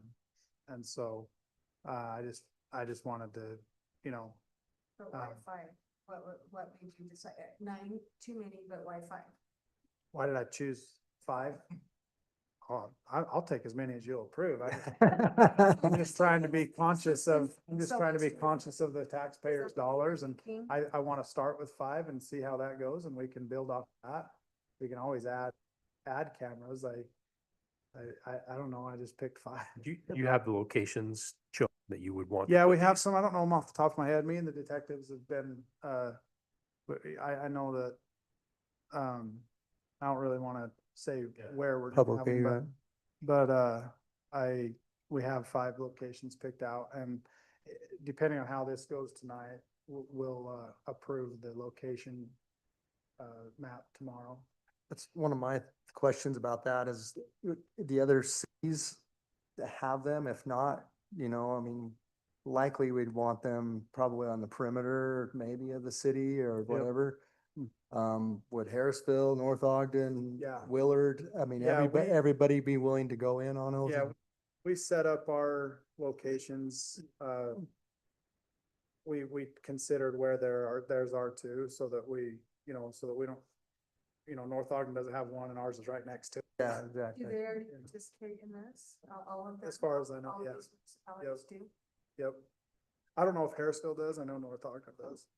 Ogden does, Weaver County does. If you find that out. then Well, you and can that's part of partner with that was part of the cutting down to 5 is we had a bunch located and then we got the map. I asked the kid to send me a map of where they all were and we had some that didn't need to be there because there's other cameras. Again, that goes back to, I think it's our turn to participate as well to help with the success of this. Well, I think, oh, sorry, go ahead. I just think this falls under the lines of like working smarter, not harder, you know, like it just seems like it would be a really efficient way to track things. So, and I know we've had some success stories with other communities, so I think it's great. Try the 30-day trial and see if it's meets everything that we want it to do, you know? What if we decide, hey, this is a great idea, but we also need more staff members, we have other things that we talked about in our work session that we were prioritizing, but then it's like, oh, we have these cameras and they're really cool and they're helping. But then now what do we give up in place, because that's $15,000 a year and a commitment for 3 years. And I think that's a discussion we can better have after the 30-day trial. Like, do we think it's worth it now? Like, I don't think the 30-day trial is gonna cause any, you know, heartache or heartburn, so. Yeah, and if we approach budget and decide we don't want the flaws, then we, Step away, right? yeah, this is just for the trial period. This is not the 5-year Yeah. contract. This is just just to get us on the list to install for the trial period. If we, and I made this very clear to the rep that I says, hey, you know, if they approve this and then you know, the mayor and council and we come back in May and say we had a bunch going on that we're not ready to do it, we can back out then. Can we, so here's another question, if we approve it and at the end we say, oh, we really like it, but we can only afford 3. Then cause Will they take they'll away- draft a new contract. So we could have reduction. Yeah, Oh, yep, That's not. yep. Yep. Good question. So, yeah, because that was part of it, part of this first line here is originally it said, the contract will be signed, the cameras will be placed. At the end of the 30 days, you can amend the contract. And I was like, we're not going to amend the contract. I want to be able to get out of it and start a new one if we want to. So we could start a new reduction. Yeah, so what would happen is this would be void after the 30-day trial period. Either we say, hey, thanks, but no thanks, come take your cameras out. Or we, say, hey, we like them, we're gonna keep them. Draft us up a new contract for 5 of them for the 3 years. Is there any issue with privacy concerns or whatever? I know that I've heard some people, I mean, I don't have a problem with it truly. I don't Yeah. think it doesn't say, you know, identify anybody in the car, it's just the plate in the car, but is the state good with the system? Yeah, and I sent an email with some of those questions on there that people have raised. I actually had a conversation with the sheriff the other day. He had some people calling and he actually sent that email to us as well. And he said it's been able to answer a lot of their questions. As far as your question, they only get the plates, they only get the vehicle descriptions, the expectation of privacy on the public road is. Yeah, I agree with that. I know I put them in and have some city, these were put it in. Yeah. And I don't, any other comments? I'm just curious how it works. I mean, the city or any agency could put out a license plate and say, we're looking for this plate. Would we get that information? Is there? No, just the person looking for it. gets it, gets the information. So like if, you know, if. Right, right, but- If Braxton puts in there, hey, I'm looking for this car, it will tell him. But he can use any flock Yeah. camera in the Yeah. state or whatever, right? And he would have Yeah, access that's to. what the, that thing, it says allows agencies to look at license plates on all cameras that are opted into it. Okay, so, yeah. He- So it goes in the database there. There's Utah code for it, there's a Utah code that governs and restricts what law enforcement can do with them. Yep, and then, yeah, so. Great. Is everybody good? Should we Resolution. go, Dave, go. Mayor, I'd like to make a motion that we approve the block safety of trial, 30-day trial as outlined. I'll second. We have a motion and a second. All in favor? Aye. Aye. No, all, I said, all getting close, I said, no. Franchise agreement, discussion of possible action to adopt the franchise agreement for Rocky Mountain Power. So Rocky Mountain Power's current franchise agreement is set to expire on the 27th of this month. So I've been working with them since the beginning of the year to get a renewal done. This will run for 25 years. It allows Rocky Mountain Power to use the public utility easements. I think that's something that we need in the cities to allow them to power our homes and businesses. So I would recommend approval of it. We do get a franchise fee check from Rocky Mountain Power monthly.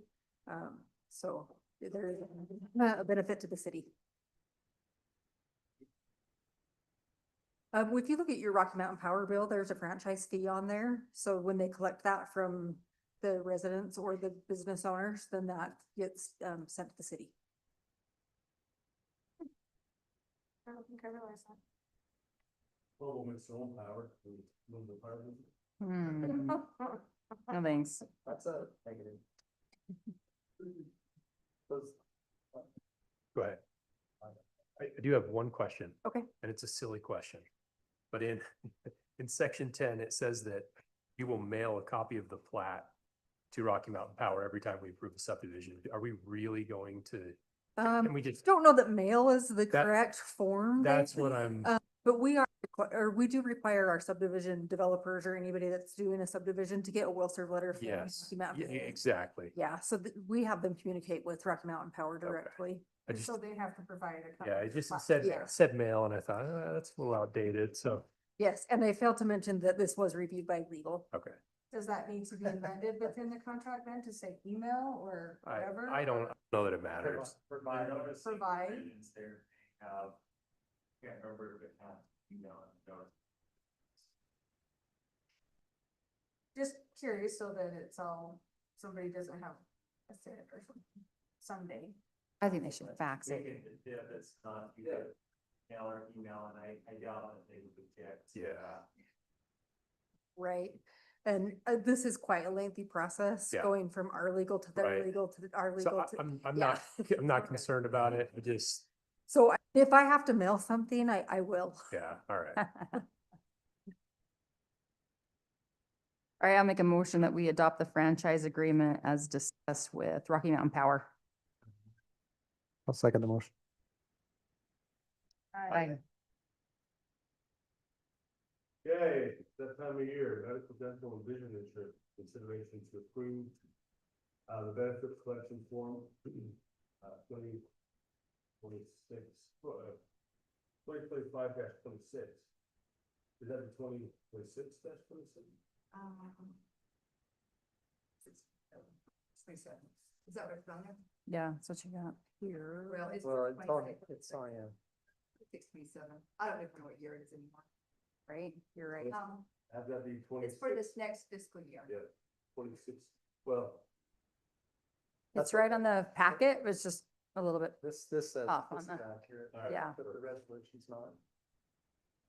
when we make the motion, 26-27, for PHP as a provider for employees, medical, dental, and vision benefits, all right. Yeah, so we've met with our broker And he's actually recommending to stick with PHP, what we've had this last year. He says the market industry is up 10%. And so when he saw the rates come in on PHP, that they were only 4.7%. He says, I would suggest keeping it, and also you're not having all your employees going finding doctors and dentists or networks or whatever. So that was a good deal for all of us that, and we do get kickbacks from being in this pool, which is substantial, 5,000, 6,000 on top of the rate increase. So it is, we're all recommending just to stick with it. But he's also brought forth vision benefits. We've had employees ask for them and we've never had them. So he says, here are some options for you, which we can just do payroll deductions. So if they want them, they pay for them, and it's not too expensive. Yeah. And so that's what you guys would like to do. Has your pool of providers been adequate? Like the people you have to choose from on the provider list? Has it been good? Yeah, because we do have 2 networks too, and so if Okay. we have doctors in the different ones, they Good. can choose. you know, the Okay. same rates. Good. So vision would just be an opt-in, but not provided by the city, right? Just, Do you know, They're not that expensive. You look at the last page, it's like $15 for a family, yeah. I don't necessarily have a problem with the percentage increase, and it's staying with the plan is good, but just a blanket statement that went up by 10%. I mean, did he really go check Yeah, he went through and other, went out to other. other ones? And I don't know, just seemed that's a common thing. Hey, everything's gone up and 10%, but this is a good deal. And I don't know, it doesn't seem bad. Yeah, I think it's reasonable. Just broke. Okay.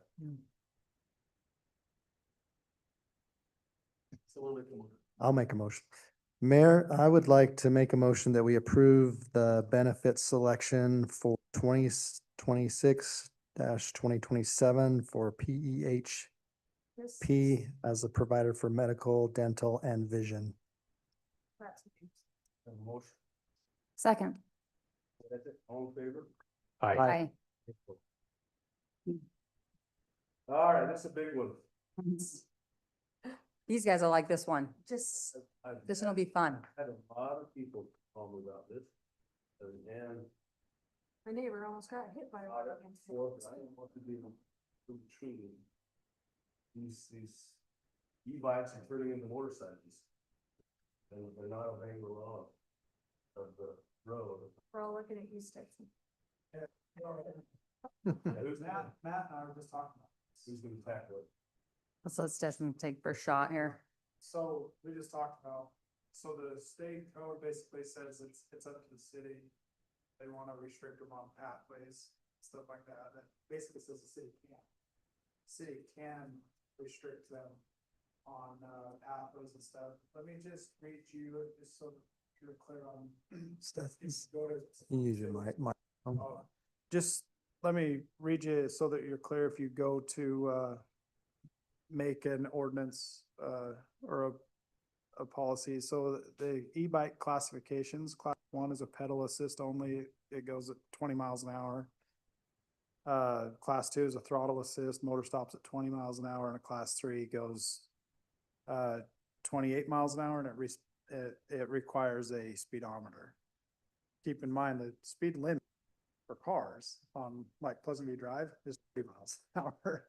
So that class 3 e-bike is going just about as fast as most of the cars are probably traveling. So that's pretty concerning on a walkway. There's no So pathway, I want so- I know we're up to make, I mean, we don't have any action on this, but pathway is one thing. Yeah. But man, you see these little gangs going down the roads, in and out, up and down. I don't know what, I don't know, there's something. I mean, a bicycle is one thing, we're pedaling. These things, they're just like a motorcycle. Really, I mean, they look like a motorcycle, I'm just zipping in and out, these little kids. Don't have any regard, yeah, and I hate for somebody to get hit. But it's more than just, I mean, the pathway's an issue. Mm-hmm. All the pathways, sidewalks, everything. is an issue. man, I mean, it's becoming, I don't think anybody has a bicycle anymore. So, No. scooter, I don't have the electric. you know, I just, I don't know, I don't know even what the answer is. Can I ask Stetson? Just have the first. Thanks for bringing up the scooters. That was another thing. I was on the canal trail a couple nights ago and a bunch of kids come zipping by on their electric scooters and no helmets. I'm just thinking, this is a little dangerous. And then I was just right up here the other day driving, and it had to be a 6 or 7-year-old kid in the road on an electric scooter waving me to go around him because right in the middle of the road. And I'm just like, what is going on here? So we've got to do something about this. The thing that bothers me is how we're gonna, at least, you know, what, Yeah. we can make a rule. And Well, we- there's a we- state law, actually. Well, we made a rule about the parks. That was, when did that last fall? Yeah. What is that? Yep, yeah. Basically in the parks, unless it's your electric wheelchair, you can't ride it in the parks. So Stetson, in Utah State Code, it says an individual under 16 years old Yep. can't do any of these. Yeah, they can't operate a class Nothing. 3. And 14 years old may not even operate an electric assisted bicycle unless you are 14. And so I'm just curious, there's so many kids that have those things here. And I'm sure you don't have enough, people on your force to go stop all of them, and we have on social media, we have neighbors filming you guys saying, really, this is ridiculous, and I can't believe that they're pulling them over. But, yeah, so virtually everybody that I see is breaking the law. Yeah, so there's a couple of Even just riding down the street. yeah, a couple concerns I have there is one, yeah, they can't operate keep in mind that says a class 3, that's the one that goes almost, I think they go faster than 30 myself. I'd be surprised if they're only But going even 14, 28 miles an there's hour. 8 and 9 year But olds that are- so that's a class 3. So if they're under 16, they can't operate a class 3, period. The 14-year-old one is they gotta have a parent with them. But another concern that I have is, and I don't know if anybody has one that could verify this, but I've been told that now they have some that they can switch that class on the bike. Like they can change the setting they can operate it as a class 1 and then they can change the setting and operate it as a class 3. Now, I personally haven't verified that or know that. I just heard that like today or yesterday. Sure, that's true. I mean, it's just, you're just changing the speed of the motor and it's same power. Basically, you're changing the governing speed of it. Like, But even kids, so if they're 8, they can't ride any of this. And I know that there's kids who are younger than 8 years old riding these around, but the state law says if you're 8, you can't have to be on class 3 or anything else. Well, according to Google, you can do that, Stetson. So, What's that? yeah, it says that you can switch them like that, just like with an app or It's a even with a. parent control is basically what it is. Mhm. So you educate when you pull them over first. What Yeah, tell us the process again, because we've discussed this before. All the parents. Yeah, and I'm gonna tell you the truth, like this is the tough thing for us because like parents get really mad when you call them and say, your kid is 5 blocks down or your kid's down here riding his e-bike. And they're like, so what? Why are you stopping my kid on their e-bike? So I think if we really enforce this, which I think we should, I think that we need to have the support of city administration and the city council, like, cause you're gonna get calls. Mhm. You're gonna get calls from people saying, hey, the officer's stopping my kids out riding their bike. All they're doing is riding their bike. And it's like, but again, I'm shocked that it says 28 miles an hour, cause I know I pass people faster. Well, there's 2 issues here. One, that it's just a nuisance. And then I walk the path quite often down by my house, and these kids come, they don't care. They have an attitude that they can do whatever they want, zipping in and out. And the last time it bothered me, it was just before Annie, so that's my grandkids. And I'm, they were on scooters and these little snots came around and just buzzed by us. They didn't really care. They just wanted to get past us quick. And, if they would have knocked over my grandkids. I know. That's not appropriate. But that's something about this, if the parents don't care, And there's, you know, Can you there's. cite- It's just like the golf carts.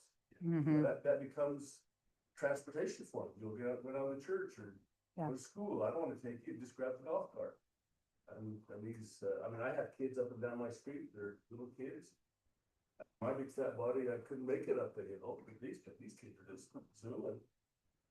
And I don't even, I don't think we can make a decision tonight of this. Well, what if we just start with getting off the path and the sidewalks, you know? And there's probably other things we could do, but just at least getting them off the path. And so how do we do these? I'm happy to- Like no motorized vehicles type thing, or what do you think? So I'm happy to draft up a city ordinance regarding them on the path, and then we can put it on the agenda and And you can sidewalk. review it and approve it or deny it Do on we the just next start with council. hats? Or do we, I mean, there's a lot of kids down in Shady Lane Do that we, are on the sidewalk. do we have any signage don't know, around can you the restrict them pickleball on courts saying those, because that's become a thing too? Pickleball courts is bigger. Stetson, do we have, I know we have signage at some parks in Tyson, but we need some more signage around the new pickleball complex because that's become a thing for all the kids to hang out when they're, and with their scooters. Strips in the parks, so if they're in there, I'd say they're breaking that, maybe just be cited. They're just in the park. You can keep putting up signs. They go on the courts. Yeah. Oh, yeah, they're on the courts, they use the benches, they use their scooters and their bikes and. Once they enter that area by your original ordinance, they should have the signs at all the entrances. So. Let us, but I think they're already there. So, I mean, we could go on and on. I would agree, as what Ann said, if we could ask, Stetson to draft something with the past. And we can at least have it out there, we can put it on social media to say that this, that issues, the paths are not to have motorized. Okay. Do we already have a helmet ordinance on it?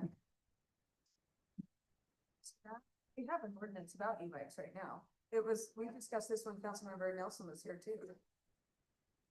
We've had this discussion before. We were just talking, state law does not require a helmet, but I'll put that in there and then he's gonna look into if we can or can't. Okay, yeah, because if they're going that fast, like, A helmet, I'm sorry, yeah. Yeah, You guys, give examples out there. Yeah, you are. They're licensed drivers, they can drive it.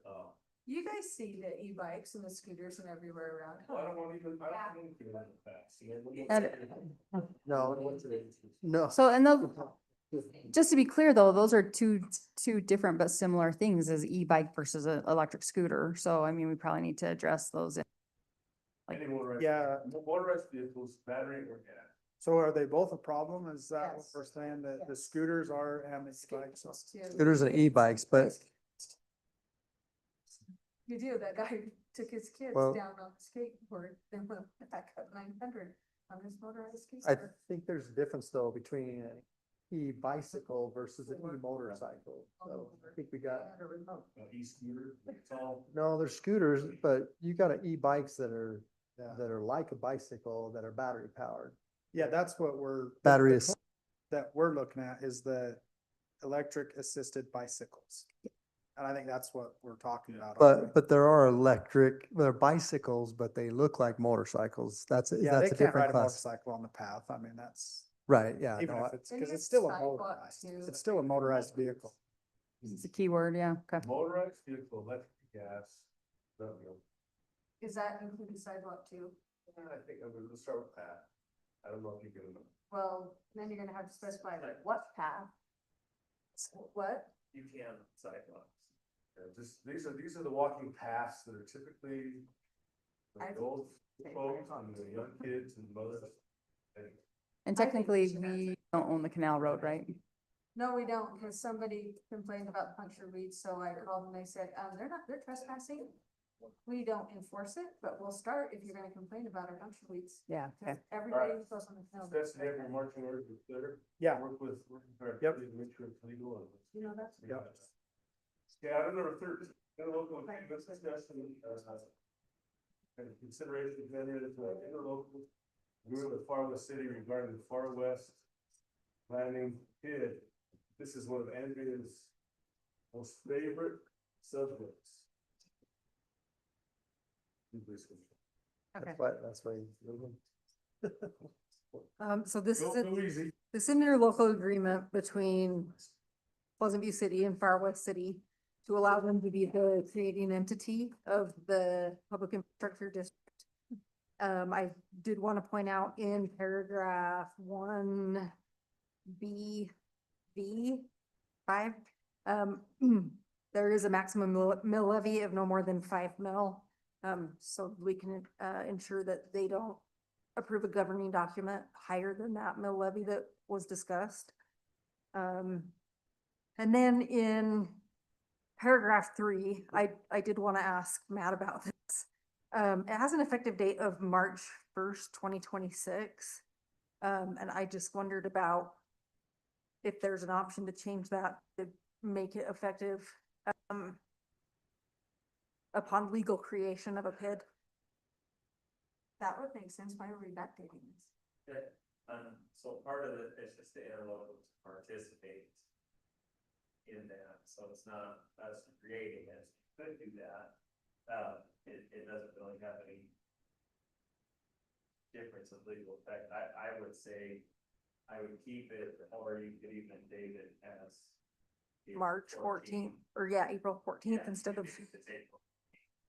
A lot of times we just put dates in there because it's either an automatic thing. But yeah, It's only when you approve it, is what you're saying, when we sign the both both party, yeah. and then I just wanted to clarify with legal on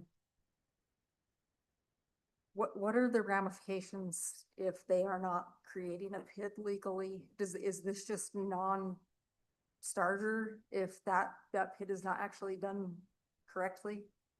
So if it's not done correctly, that'll fall onto the governing agency. The creating entity, to create- well, right? Yeah, Because Weber County's not going to impose a tax levy without the proper documentation, correct? and or the tax commission. So Okay. if they don't follow the steps proper, I think they, I'll say it's Gilmore Dell is their attorneys who have created quite a few of these across the state, so they're very well versed in it, and then also if they're trying to spend it on something illegal to bond and, or they're not gonna allow us to spend it on stuff. So then does this become null and void if that doesn't create a If the PID's not created, yes. then this is null and void. This is just only us saying, this is the formal adoption saying, yes, we're going to allow this portion of Pleasant View to be part of the PID. We're participating in that. And if there's no PID because it wasn't created correctly, then that's. Yep. So I just want to get it on record that I have advised Far West multiple times that they are not following the correct steps. That's why I'm asking that question. And to be fully transparent and to do my job to feel like I have educated you fully on this, I've handed out a sheet today.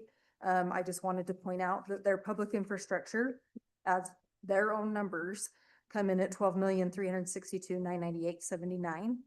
And then the highlighted line below that is the added public funding that they are getting without the PID, which is the CRA TIF money, the WACOG money, and the UDOT reimbursement. So according to their numbers and my number here with the 3 funding sources, they only have a deficit of $465,000. Now this PID is going up to $3,055,000. So I'm just, Did they get a tip? No, I thought- Yes. I thought the tip was not no, approved. they did get the TIF on the Far West side. It wasn't from every taxing entity, but they do have the property tax increment, And sales tax. I thought there that is only the interlocal though to formalize what has our. But you're, no, I understand. I just, anyway, So they're only putting $465,000 of their own money, and we are supporting a PID for $3,055,000. right, and I just wanted to point out, something that came to my attention during their, closing process. When we recorded the subdivision and et cetera, they are assessing a PIF, which is a public improvement fee through their development. And it's putting a 1.5% fee on all taxable sales in that development. I've heard minus target. So I just did some quick calculations. The 15-year projected sales is 347,902,265, which over 15 years makes a payable fee to that developer of over $5.2 million. I'll just like, you need to stay on point of what is. I feel like that they have a right to be informed before they formalize a PID agreement. But this is an interlocal, which they've already motioned. Yeah, so if it's approved, this is just an agreement to go forward. And I appreciate what Andrew's saying here,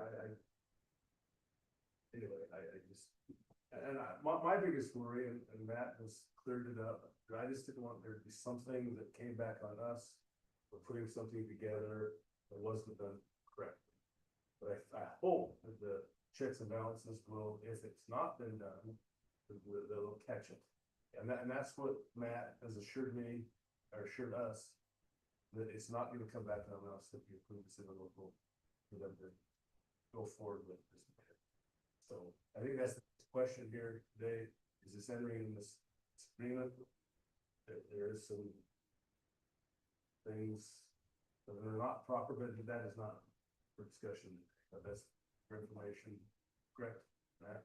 Yeah, and if they don't do it proper, then there won't be a pit. Yeah, so this is just to finalize the thing that's on. Entertain a motion to either approve or deny this. The interlocal agreement with Farways. What does the interlocal really do for us though? What? See, this goes, It allows them to include that shark fin piece into that public infrastructure district. Just that piece. Not, we're not, yeah, yeah, we're not talking roads. Okay. Matt, do we need to approve this through a resolution where it's an interlocal agreement?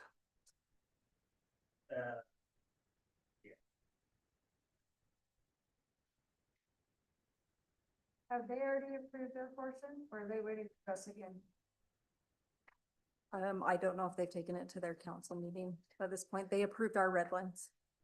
I'm just curious why again, not that it matters, but it kind of seems odd that we are approving everything first and then they're approving it after us. Why is that? Why are we doing it that way? For the interlocal agreement. The previous agreement that we approved, the consideration of the pit first, then they did the pit, and now. Well, they haven't started it yet. Whatever we approved last time, they hadn't approved it yet. Like our participation Yes. with them. Yes. This has to come, this is the approval of that. Yeah. This is a written. Basically. Do we need to, have we address the resolution part, or are you looking that up right now? Because it's not stated as a resolution.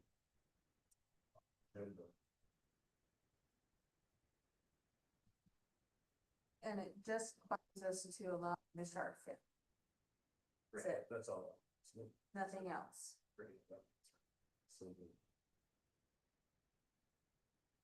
Yeah, if you wanna table this for a moment, then Yeah, let's table item number 13, we have to have a motion for that. if it's the same meeting, you don't need to. All right, let's go into the business. We have quite a few things I'd like to cover here. We do have a closed meeting today, so let's cover this stuff. Tyson? Any second, other business? The big item we wanted to touch on, stormwater audit, we officially have submitted all our 72 items over almost the entire year process. That I could be happier we're getting to the end of. Yay. We've had a few comments back, some of the items that connected to the public works standards. Those are still coming. We formally submitted what the requirement was. So very excited to turn that attention to implementing the program. Have we learned anything from this process? Yeah, I think we did get some good tools. the length of that audit. I think I've been in an audit for every other department, but the length of that, to do a year-long audit was pretty, well, and throwing in all the other items that made for a rough year, so glad to be at the end of it, but I think we did get some good effective tools from it that will help us implement it down the road and sort of give additional checks and balances, keep it on pace in the future, so. And then just overall, just thanks to my group of Public Works as a whole, we've got some tasks coming up and completing those needles across all the departments. Got the drought obviously still in effect that I don't know if we've ever truly out of. We're looking at more language to put out. We're obviously trying to meet our obligations for secondary, just like anybody else that's on those system heaters. Trying to get access to our auto read secondary meters so we can monitor our allocations just like any other resident. So those will be big items coming up from both ends, from the culinary and then building the call, using water and wind, and a lot of those come to us first, where we're vetting out. They're using culinary, but a lot of people in Pleasant View have springs that have their right to their water, other needs, and just being mindful of that. We're trying to have it across all the systems, so. Can I ask about that? So the water, everybody's saying their bills have gone up. Is really there's not a rate increase? Or is there a summer increase or is there Culinary. culinary? We're just talking culinary. So depending on the timing and how big of a rate increase, like swapping out their auto read meter, there's 91 cents that does get added on to pay for that service.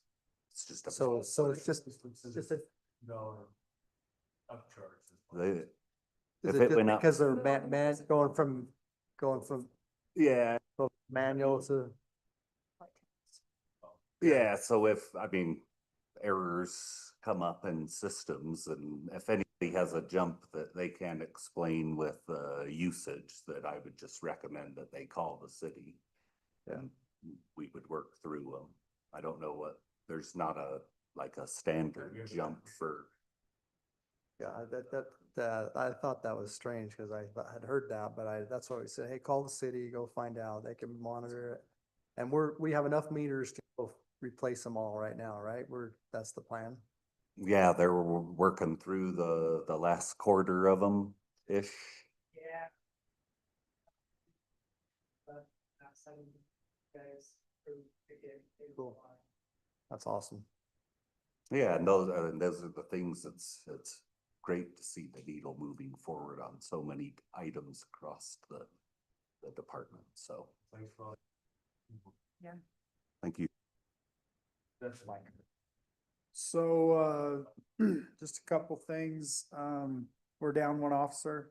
I had, our rep from, Applicant Pro turn it on Friday. And we got 5 or 6 apps over the weekend, so that's cool. That's really good for us. The only other thing is during this, flock presentation, I failed to mention that, I'll make sure that we have it, I draft up and we get a policy approved for the officers' use of that. So that there's some guidelines as far as how and when they use it, prior to the start date, and I'll have it reviewed by, legal and then approved by you guys. So other than that, we're doing good. Right? You don't want to say anything else, or you good? Andrea? I asked Sean to report on most of what we've been working on. You can go ahead, because it's you that's been working on it. Our planning software. We picked a provider, signed a contract with them. Monday, we had a kickoff meeting. And then next week, Tammy will be taking over the module kickoff side of that. Implementation which should be 8 to 10 weeks to get that up and going. And I think it's gonna really help streamline our planning processes. And then today, Sean and Tammy and I met with Wasatch Front Regional Council, who has offered their technical support in assisting us dating our general plan. So we sat down with them, kind of talked about, different developments in the area, kind of what we're looking for in our update to the general plan. And then we, had an assignment to pull key stakeholders on who give input on, you know, what the vision for the city is, what the city, you know, wants to, or what we want the city to look like in 20, 30 years from now, so that we can draft a general plan that we're not going to have to come back and change the general plan for rezone and spot zone and things like that, where we're running into those problems right now. So, and then it looked like they were gonna do a retail leakage study, kind of about, you know, our retail opportunities there along 2700 North. If, it would be advantageous for us to allow some housing in those commercial developments to support those businesses. They were super helpful, sat with us and talked to us for quite a while today, and I think it's gonna be really good. 12 months is what they said it would take to work through our general plan update. It's awesome. Yeah.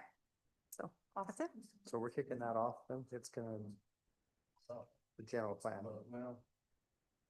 It's official? No, I think that's great. It's been a while since we did the last retail leakage site, was like 2017. Yeah.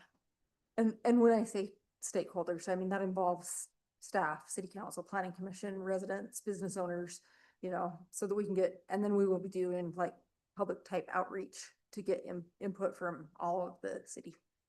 Great. Yeah. Fantastic. Yeah. Huge. Oh, no. Yep. You're gonna be gone next week? I will be gone starting Thursday and I will be out of the office until the 27th. I will be available by text or email, the 20th through the 24th. I'm just at a conference down in Southern Utah. Well, 2 conferences, the City Managers Association and the League's mid-year conference. Andrew's done a really good job, I can say, and she's fought a good fight. Now she's gonna get refreshed, relaxed and refreshed, and come back to home.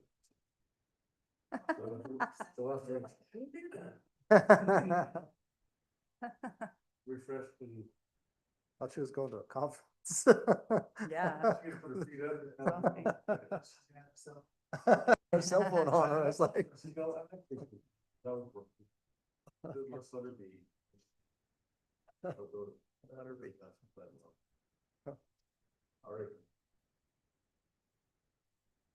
Are you ready? Just kidding. Got a list. I do have a list, I do. So, okay, let's start with in a PV minute. I sent you guys kind of a sample of what I was thinking of putting on that. That doesn't necessarily have to be the first one that goes out either. I mean, I just was like conquering that one. So first of all, let me just talk about like what other things would you like to see in a PV minute? Like, I think the budget process would be a good thing to educate people on. They have a lot of questions on that. I think we could do these bikes and I scooters. think the bikes and scooters would be, hey, we're starting to review it or whatever. For sure. Make it some like, you know, tongue in cheek. Yeah, yeah. Any other, like, what are the other questions we get a lot of, or like comments? We don't get any complaints, I know, but Kids in the park or riding their bikes in the park or. Well, like speed, you know, the police, what are they doing? Are they really out there enforcing? good one. No offense, Stetson, that's what they say. Yeah, about that's on my list too. But you know what? Actually, the speed trailer, that would be good too, about, you know, collecting the data and. What about, I was thinking like bathroom vandalism. That'd be good for this season. Okay. Garbage cans once we decide. Oh, yes. Yes, yes, yes, yes. The water meter stuff is good too. I mean, hey, we're gonna. We could do some about Founder's Day and events. Maybe something about water usage too, just remind them that culinary water is not. Especially as it, when the water turns on the 20th of this month, April 20th. Okay, so that's a good list to work with. If you think of anything along the way, let me know. And if you guys are good, I'll just kind of send you kind of what I'm thinking on the script before I send it. And if you have any issues with it, let me know. Or if you want to add something to it, let me know. And I'll probably bug some of you to be on the video, like with some comments or whatever. No, we have not voted on that. I didn't talk about this. Have everybody be on the video. I'm not taking, Official. no. She's gonna be our official. I'll be the official spokeswoman and I'll get you all involved. It's good. Huh? I'm in charge. Charge. Okay. Made it. So, okay, let's talk about the one we're talking about right now, in the PB minute. And again, if you don't want this one to be the first one, maybe we need something a little different to be first, but I don't know, I didn't want to be a downer on it, but I know you're gonna get a lot of feedback on this, so. and we Maybe probably will on all of introduce- these, Maybe but introduce a PV minute with producing city council, Really? staff, you know, and then make that the second one. Well, can. the downside is that everybody believes and feels that public entities do not use water appropriately when it comes to parks. And I think they have a valid, I think they have. a so valid I know, point. so all the more reason to, educate them on it. I agree with that, totally. I was talking to Mike and he was saying that they do, for instance, Barker Park has like, he said they'll water, I better look at his notes because it was like, okay, so they have 30 zones on this park. It takes, actually 10, I think it's 10 hours. So they start at 11 PM at night when the park closes. And to get that whole park watered, it has to be on until 9 AM. But we really don't need to be watering like at noon, 1, 2, any of those things, according to what Mike's saying.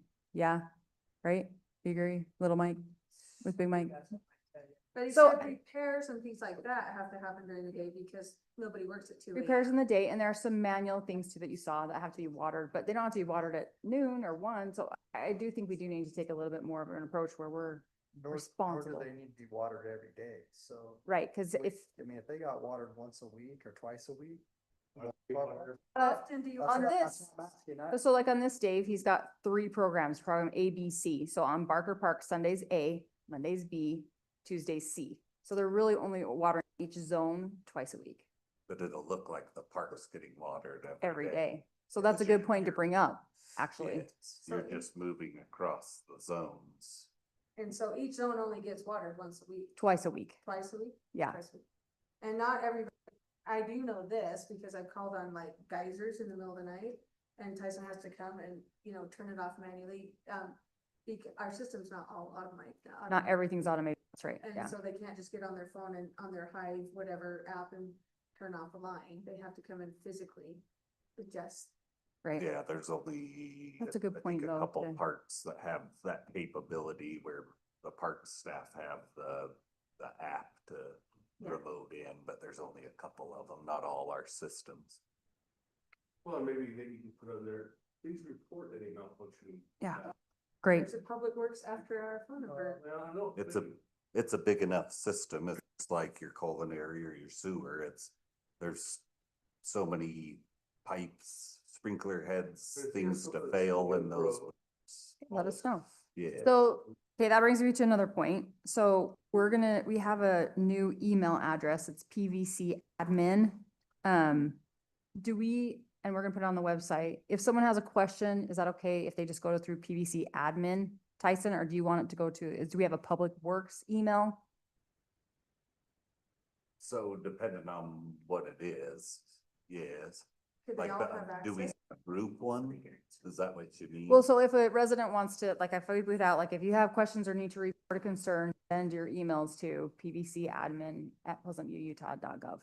So we're trying to set one up. For just public works. Yes, for like our permitting especially, so you're not subject to single points of failure. So if Bree, myself, whoever's out of town, if a permit comes in, there's a chain that can keep it moving, so you're not just waiting. Heather's for kind of the somebody to point get back is from the their 2-week PVC vacation. admin, or she whatever. picks those up. They all have access to, so that you're not getting out 5 emails and people are like, which one do I send? Yeah, I don't want to send out more than one email, but If you have one email, but if each department has access to it, be able to. Like you could do like, are you talking a shared Yes, where you have Public Works has Yeah, access. I'll talk to Heather about that. Something where Yeah. everybody has access. And then if I give them a phone number, it's just the city phone number and they press Public Works, right? They just hit the Public Works. Yeah, okay, we don't have a direct line to that. Okay. Sorry, I'm taking too long. Constant contact. We have 100 names so far signed up, which is and isn't sweet. Like I expected more, but also to our point, the word is not getting out. That's the whole point, right? I mean, like, we're having a hard time getting people to even know about this. So so I could use some ideas on how to get the word out.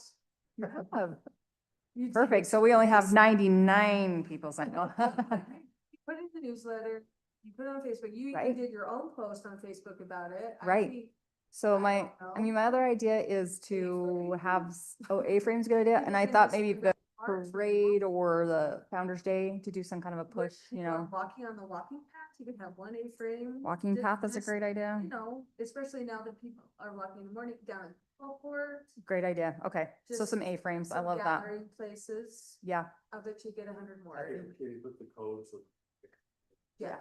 I Yep. think As if they're you walking. start sending a message out on it too, people are gonna, oh, where'd you hear that from? Yeah. And then they'll Yeah. check. I think we just start rolling with it, whether you have 100 people or not. But I had a question for Matt. Did Heather talk to you about, we already have like consent for people to get an email through our like utilities? Does that transfer over to the constant contact? No. Okay, so we have to have a new release from them to do it. Yes. Okay, But that's part of the application. The release is in there, the right? release is in there. Yeah. But I was hoping we could just take the emails we already have and just upload them into constant contact. Because it was, they kind of led me to believe that if they've signed liability or whatever waiver there, they could. Okay, all good. Okay, next thing. I had someone approach me about, SB 284 that's passed in the, legislature. Has to do with ADUs that Stacy Dixon just talked to us about. Sounds like the law has passed that you can have an ADU on anything over 11,000 square feet. So, but they're allowing the cities to make their own ordinance and code around this. And so, That's great. The bill requires cities with population of at least 5,000 to allow detached accessory dwelling. I think, though, if I remember correctly, it's either they can have an IADU or an ADU. The city can determine that. Huh? It's up to the city to determine if you allow both. Yes, The it's city- on my list right here, things to do, and I have like the option, or I have the whole list from the league on what we can awesome. regulate, so we'll take that into consideration when, because we have to have an ordinance in place by October 1st. Okay, so I would like, I don't know, I'd like to just say, I think we should put together a housing committee to help with that. Absolutely. Is that something that the mayor can just appoint? Do we need to vote on that as a group? Does that need to get on the agenda? Mayor can just appoint that. Okay, I do. I think Sean would be good. Sean? Okay. Okay, so that'd be great. Then pickleball. Are you guys game for Founder's Day to do like a pickleball tournament with us and North Ogden's council and mayor? And we would do like you and I couldn't be on the same team. You have to be with someone from North Ogden. Like, are you guys game to do just a little like round robin type thing? And we're planning on guns and hoses too. Okay, good deal. They- think we'd they be in trouble. participate- Didn't- They're gonna participate in pickleball as well, but. They do it at Public They Works have a against the trophy fire this- department. Yeah. Yeah, okay. I just want to make sure you guys are cool with that. Will it be on our Founder's Day one? We're or- trying to do like Founder's Day week if we can. I know it's a busy week. So if we can't pull it off, then maybe we do it in between Founder's Day, No entries. Gotta walk in the parade. Thursday. Or Thursday afternoon before Heritage Month. Okay, that's a good idea. Or Monday Or even too. Friday, because there's only meeting in the park on Friday. So Monday, Thursday or Friday. Okay. I think it's really good to get to know each other better. It's gonna be. You know, Oh, that's why we're not gonna play against them. We're gonna play with them because you know. We don't want. I know. That's easy. Okay, last thing, sorry, thanks for sticking with me, and it's actually Stetson's deal. I just wanted to bring up those speeding blocks. Just want to make sure that we didn't let that drop, but where have we had them in the past? We've had them 500, 600. The speeding, Speed black drivers. the black, But the 1100, I don't know.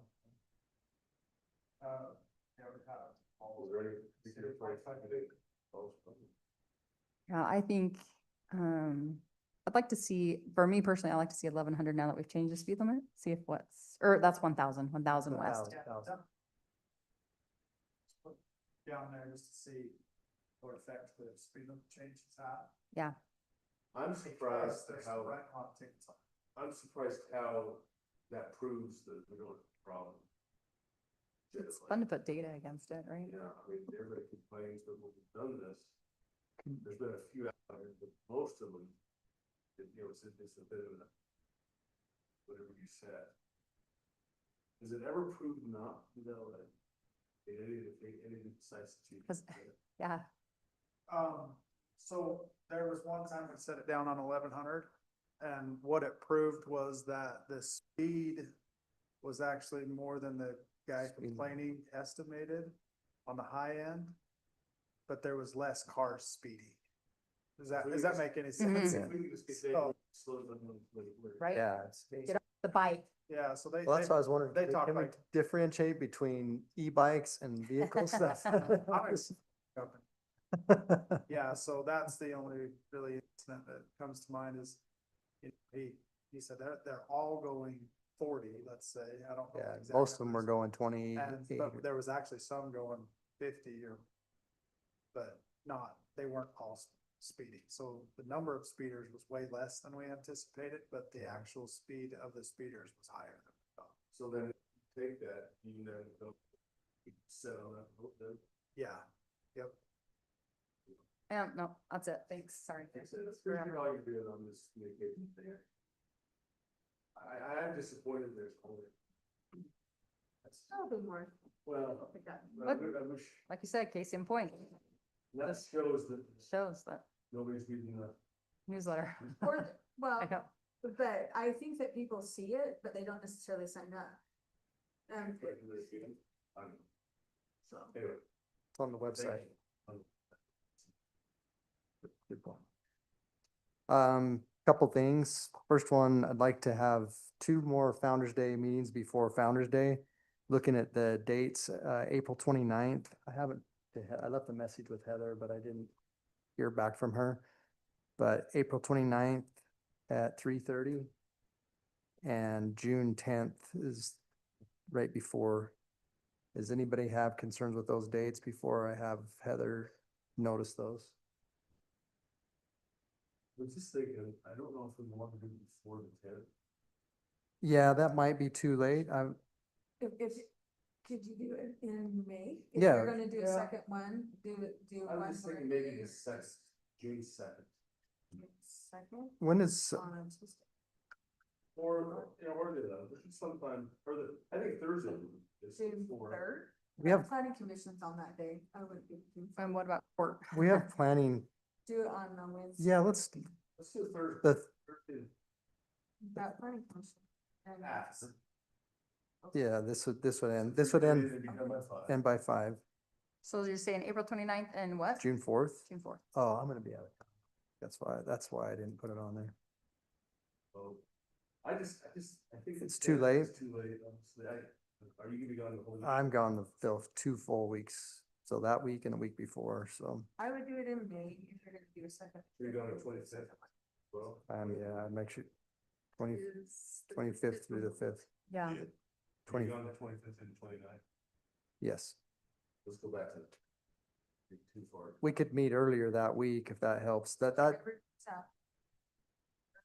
I mean, I think that just gives us, all we're doing is final touches, right? Yeah. So, but when is council is on the 9th. Yeah. We would want to do Oh. all of our grand marshals and stuff on that day. Yeah. That's the day, right? Cause the 23rd is actually, Are you done? So I wouldn't do it on that day. Are you gone the whole last week? I don't say out loud. I would do it on The 9th would The work. 10th The is, 10th, don't do that. yeah. Do it on the eighth. Monday or or the 9th, either one would be. Council, I don't think it's. Yeah. Oh, last week of May, first week of June. June 20th. We push it too far back, right? So what are the eighth, nobody can do it? I could do the 8th. That 8th is fine with me. Let's do the eighth. Or we could do the 11th, either one, 8th or the 11th. Kids market. I'd rather do the 11th if, Okay, let's do the 11th. Okay, Thursdays are good, I think we should have one. okay. So I just will, Set your head marshals before. yeah, I will let Heather know that those, April 29th and June 11th, that's the plan for We now. can have the March 11th. Yeah, we could. You'll need to anyway for that. Should for us to approve there? Yeah, that's great, yep. What time on the 11th? Yeah, both of them at 3:30. I think we met at 4 last time. We pushed it too tight. Want to get everybody out by 5. I mean, we don't want to have overtime, so at least have. Okay. that was tight. All right, the next thing, the landscape lawn exchange incentive. Do we need to make any decisions on this? Is that on an automatic $1.25? I went onto the website to see what was going on with that. I cannot figure out how a city gets information about it because it had approved cities. So, you know, like our city's not listed. I'm like, hey, well, how does the city find out? I could not figure it out. That's a good question. I don't, Because I was, and everybody's telling me that no, cities don't have to be involved with this. Who's giving them the credits? Is that we don't know them? No? I don't think the probation. No, Like you. So you have to adopt those regulations, so But it doesn't say what the regulations are. Like, I cannot figure out. I have the templates and such from when we talked about it, I don't know, a couple years back. Because the consensus then was it was too restrictive in the people's personal property, so all your new builds, it's dictating xeriscape and drip systems only basically for, if I remember correctly, your entire front yard and some of your side yard. Well, a lot of this is put strip are. So you can't qualify unless you've adopted the outline. Those, it's through the state programs. So there's a state program. So, yeah, and it's linked to, State, city doesn't have to. We have to adopt all the policies. Yeah. and our ordinances and stuff. you're not matching the flip your strip fund, not that unless they change something, I've And then never they heard get that. reimbursed for what they do. Cause you're opting into the flip the strip, so the list of cities are the ones that are qualified that met the obligation. So you're allowed to, as a resident, to put in for the flip your strip program. Not that the city has to put up funds. So Tim Yorton over here, he put rock in when we did the 400 north or 400 west. He said put grass, he just put rock in, that would be against our ordinance, that grass. It's a design ordinance just as to require it up front. So we can take it out and he's not against it. No, the main one I'm aware of is more the impervious, like if they went and wanted to concrete it in, would be sort of going against your goals for stormwater and. Just by approving an ordinance, they can do it, I just don't understand what that. They can do it. You're approving one, they have to do it. They have to. So- They have to. So new builds, but this is not doing new builds, this is existing stuff that they want to take it out, to be water wise. And then So that's- $1.25. Right, so they are not doing the flip your strip. It's now the landscape lawn exchange program according to Yeah. Weber Basins. So you go to mywaterutah.org/incentives to apply for that, and it has us listed on the cities eligible for the $1.25. I don't know if you can adopt other things to be eligible for $2.50 a square foot, but we are listed underneath the $1.25. That's what I saw. We were listed there, but I didn't know what that really meant. As long as it So doesn't. they apply through that, and that's not even That same through us. website, We correct. don't really care. It's not a permitting thing that we would need to have. do a permit to go change it out? As long as we don't have to match It's- the doing thing. It says to make sure you apply before you remove your lawn. So this mywaterutah.org. Okay, I was just curious, and if they're paying, they apply for it, we don't have to worry about it. So, So there's other, like Utah Water Savers, all those other things, like anything that we wanna look into, or just do this mywater.utah.org. Well, some of those are linked on our conservation page under the culinary section, should be in the website. Okay, cause there's like some toilet replacement programs and landscape incentive, earn up to $3 a square foot, but this one we don't. Earn up to $100 on a smart controller. This is the UtahWaterSavers.com. But we're not listed on that one, I think due to the ordinances we have, I'm guessing. Yeah, Like I'll I have said, to I tried double to dig check in, but I don't. if they've yeah. changed some of that, and I know they did a ton of new rule changes, so maybe they changed some of it. last item, and Mayor's talked to me about this, I don't know if he's talked to everybody else, but we're focusing on a city emergency plan. Doing it and versus really putting a lot of effort into the CERT program, right? We're kind of reducing the CERT program. Cindy and I talked quite a bit about this. Okay. Good, So so, getting a little ahead. I mean, I guess get it out there. yeah, so I just, I mean, I don't know if we just wanted to be aware of that. I mean, as we go forward with CERT or with discussion, we're probably gonna, we still have the CERT program. Do you want to be about this meeting or? I think it would be a good idea, but I also think we need to understand what Mayor and Andrea have been working on already. So I'll just say what my thoughts are on it. Our emergency plan, I want to. I'm gonna talk with public works and building on this shit. I think that's where we're gonna have to have them be there. I've tasked Cindy with getting some of the documents together from other cities, so we don't have to reinvent ourselves. Yeah. And work through that so that we have that plan in place. The wards and the church and the stakes and everything, they do a great job with CERT. And they're the first people to really hit it anyway. I think back with our wind events, neighbors were getting together, doing stuff before anything happened with the city. The biggest issue was getting with Public Works to find a place to put all the debris. And under that plan, we have some scenarios and different things, but I've talked to Dave about helping out with that and going forward and finding out what we need to do. We will have to have somebody with, I think Public Works, possibly somebody from the police department. You'll be involved with that, but city's gonna pull away from that.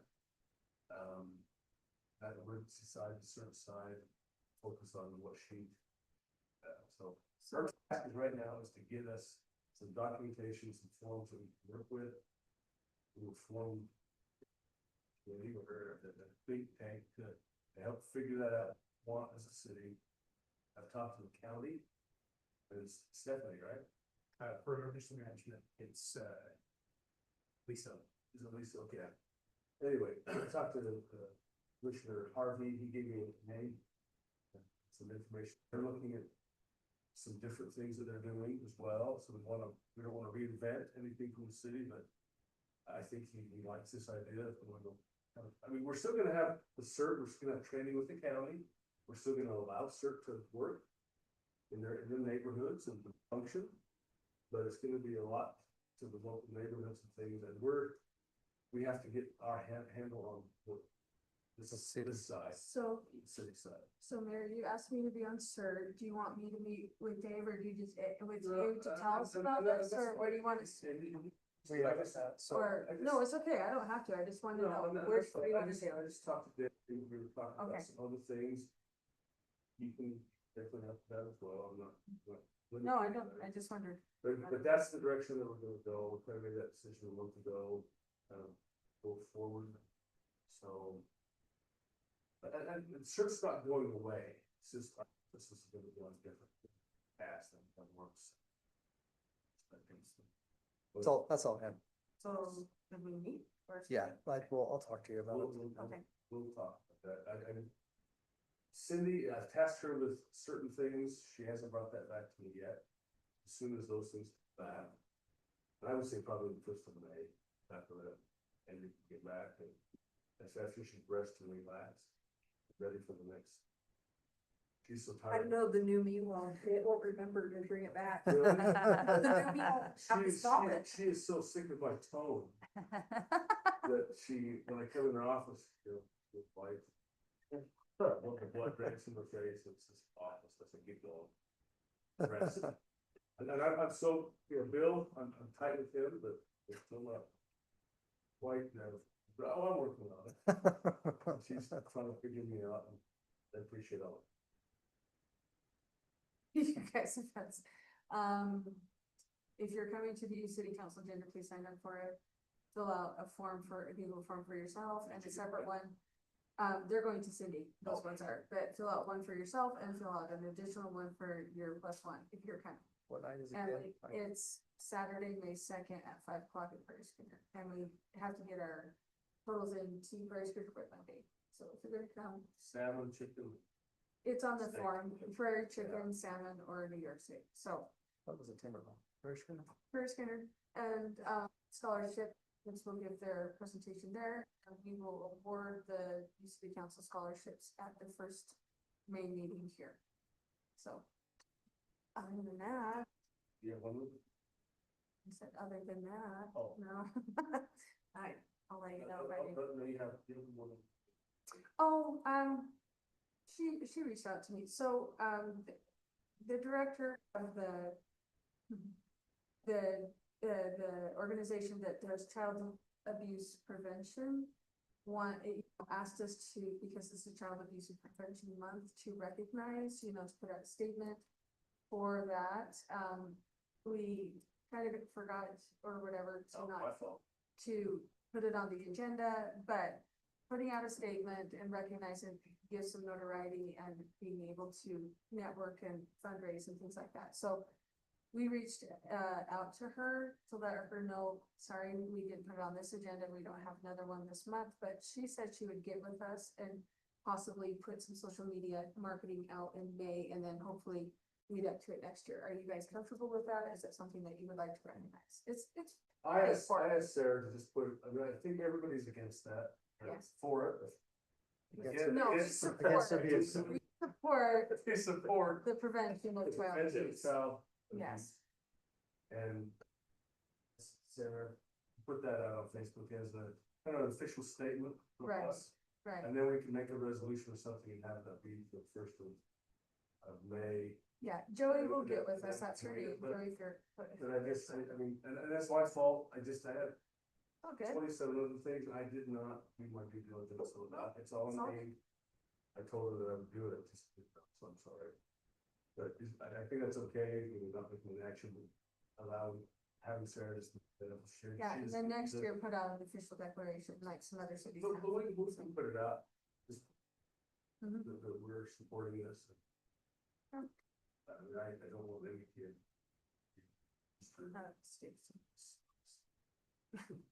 Anyway, anything else?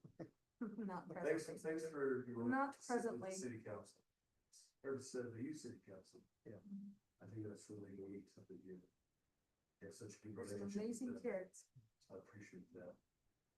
The missionary, which is really good. Oh, congrats. Yeah, that's awesome. Congrats. Don't Google the city for Lehman. No, we're excited. Way safer than Chicago, so. Okay. It's not East LA, or East St. Louis. So he's Cleveland. No, we're excited for him. He's excited. I just want to reiterate that we have a fantastic staff. Yes. It's been great working with them on some of these projects, and Andrea said what I was going to say way better than what I said, so there we go. I'm hoping that it actually does that betters our system as much as. It's gotta be better than paper submissions and It tracking. will, and yeah, the staff has looked at this. Tyson, I heard you've looked at it as well. Tammy really likes it. I think it's going to be a great system. And there's a lot of cities that are looking to our success.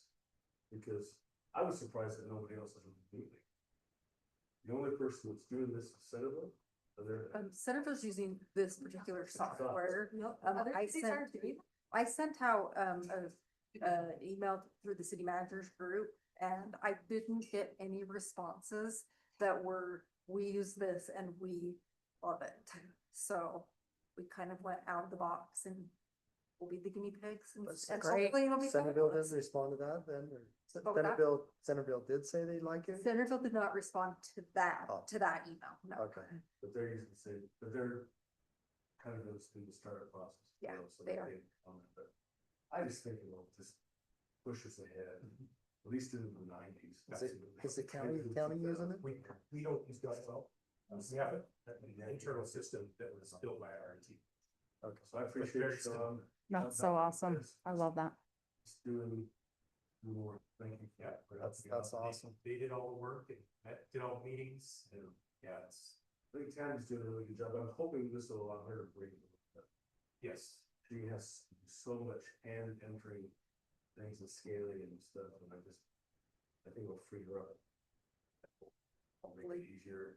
Yeah, I think it'll reduce the amount of incomplete application packages because it's not going to let you submit your application without attaching every required. So this 2-month period is getting all of our things together, so we can accurate, Yeah, so they customize like our workflow. So that's what's awesome is that we can make it, this is how our city does it, you know, if we don't have a public hearing that someone else does, we can set it up so that the workflow goes through there and it's really good at communicating back to the applicant where they're at in the process. So that will cut down on phone calls, I think that's huge. I've talked to several of you, and I'm not gonna go into too much detail on some of these things, but this year, and we've been going over the budget, doing a lot of different things with the budget. But I really want this year, I mean, we're gonna police things, you know, some public, but some things, but I really want our systems to be upgraded this year. Yeah. Help in the office, these programs, these types of things, I just. You know, we talk, you know, about a lot of things, and I want this year to be elevate ourselves up, and we talked about the police, you know, these systems will help you. Yeah. I think that the regular Pleasantville stuff has been left behind. And a lot of stuff. We're not getting out and. As I've talked to a lot of mayors about what do you do? How do you do? What do you do? Anything? We're getting this software, really? Let me know how it works. And so I think we're leaving out, I hope, on those things, so look forward to some of those, and I won't, because of the time, I won't go into it. We'll bring in, I'm readmitted. Item number 13, that's right. 13, we'll bring that off of where it was in limbo and bring that back to the. Back on the. So where it was in limbo, I'm just gonna request that you move it back in limbo. It does require resolution. Okay. Yeah, and that was on, I had, requested Andrea to put this on, but I didn't send her resolution. Wow. So that's on me, not on. We marked that down as one mistake. Mayor, I'd like to make, I don't have one. oh, are you gonna make a motion? I'll give you 3, I was gonna give you 3. I just had Oh, a dumb comment. I only know that because I screwed up at Weber County a couple of weeks ago and had to hold something for.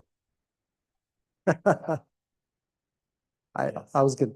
Mayor, I'd like to make a motion that we table item 13 interlocal agreement until another day. Notice it. Second, Second meeting. second meeting in Second. Hey, first meeting.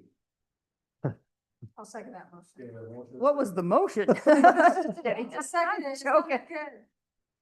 Aye. Till the Is next- there a second? I did, Okay. whatever. All right, I think we're through with other business. Let's, we need to go to a closed meeting and I'm gonna. Mayor, I'd make a motion that, Says to be here. do we close this meeting first or, Suspend the meeting?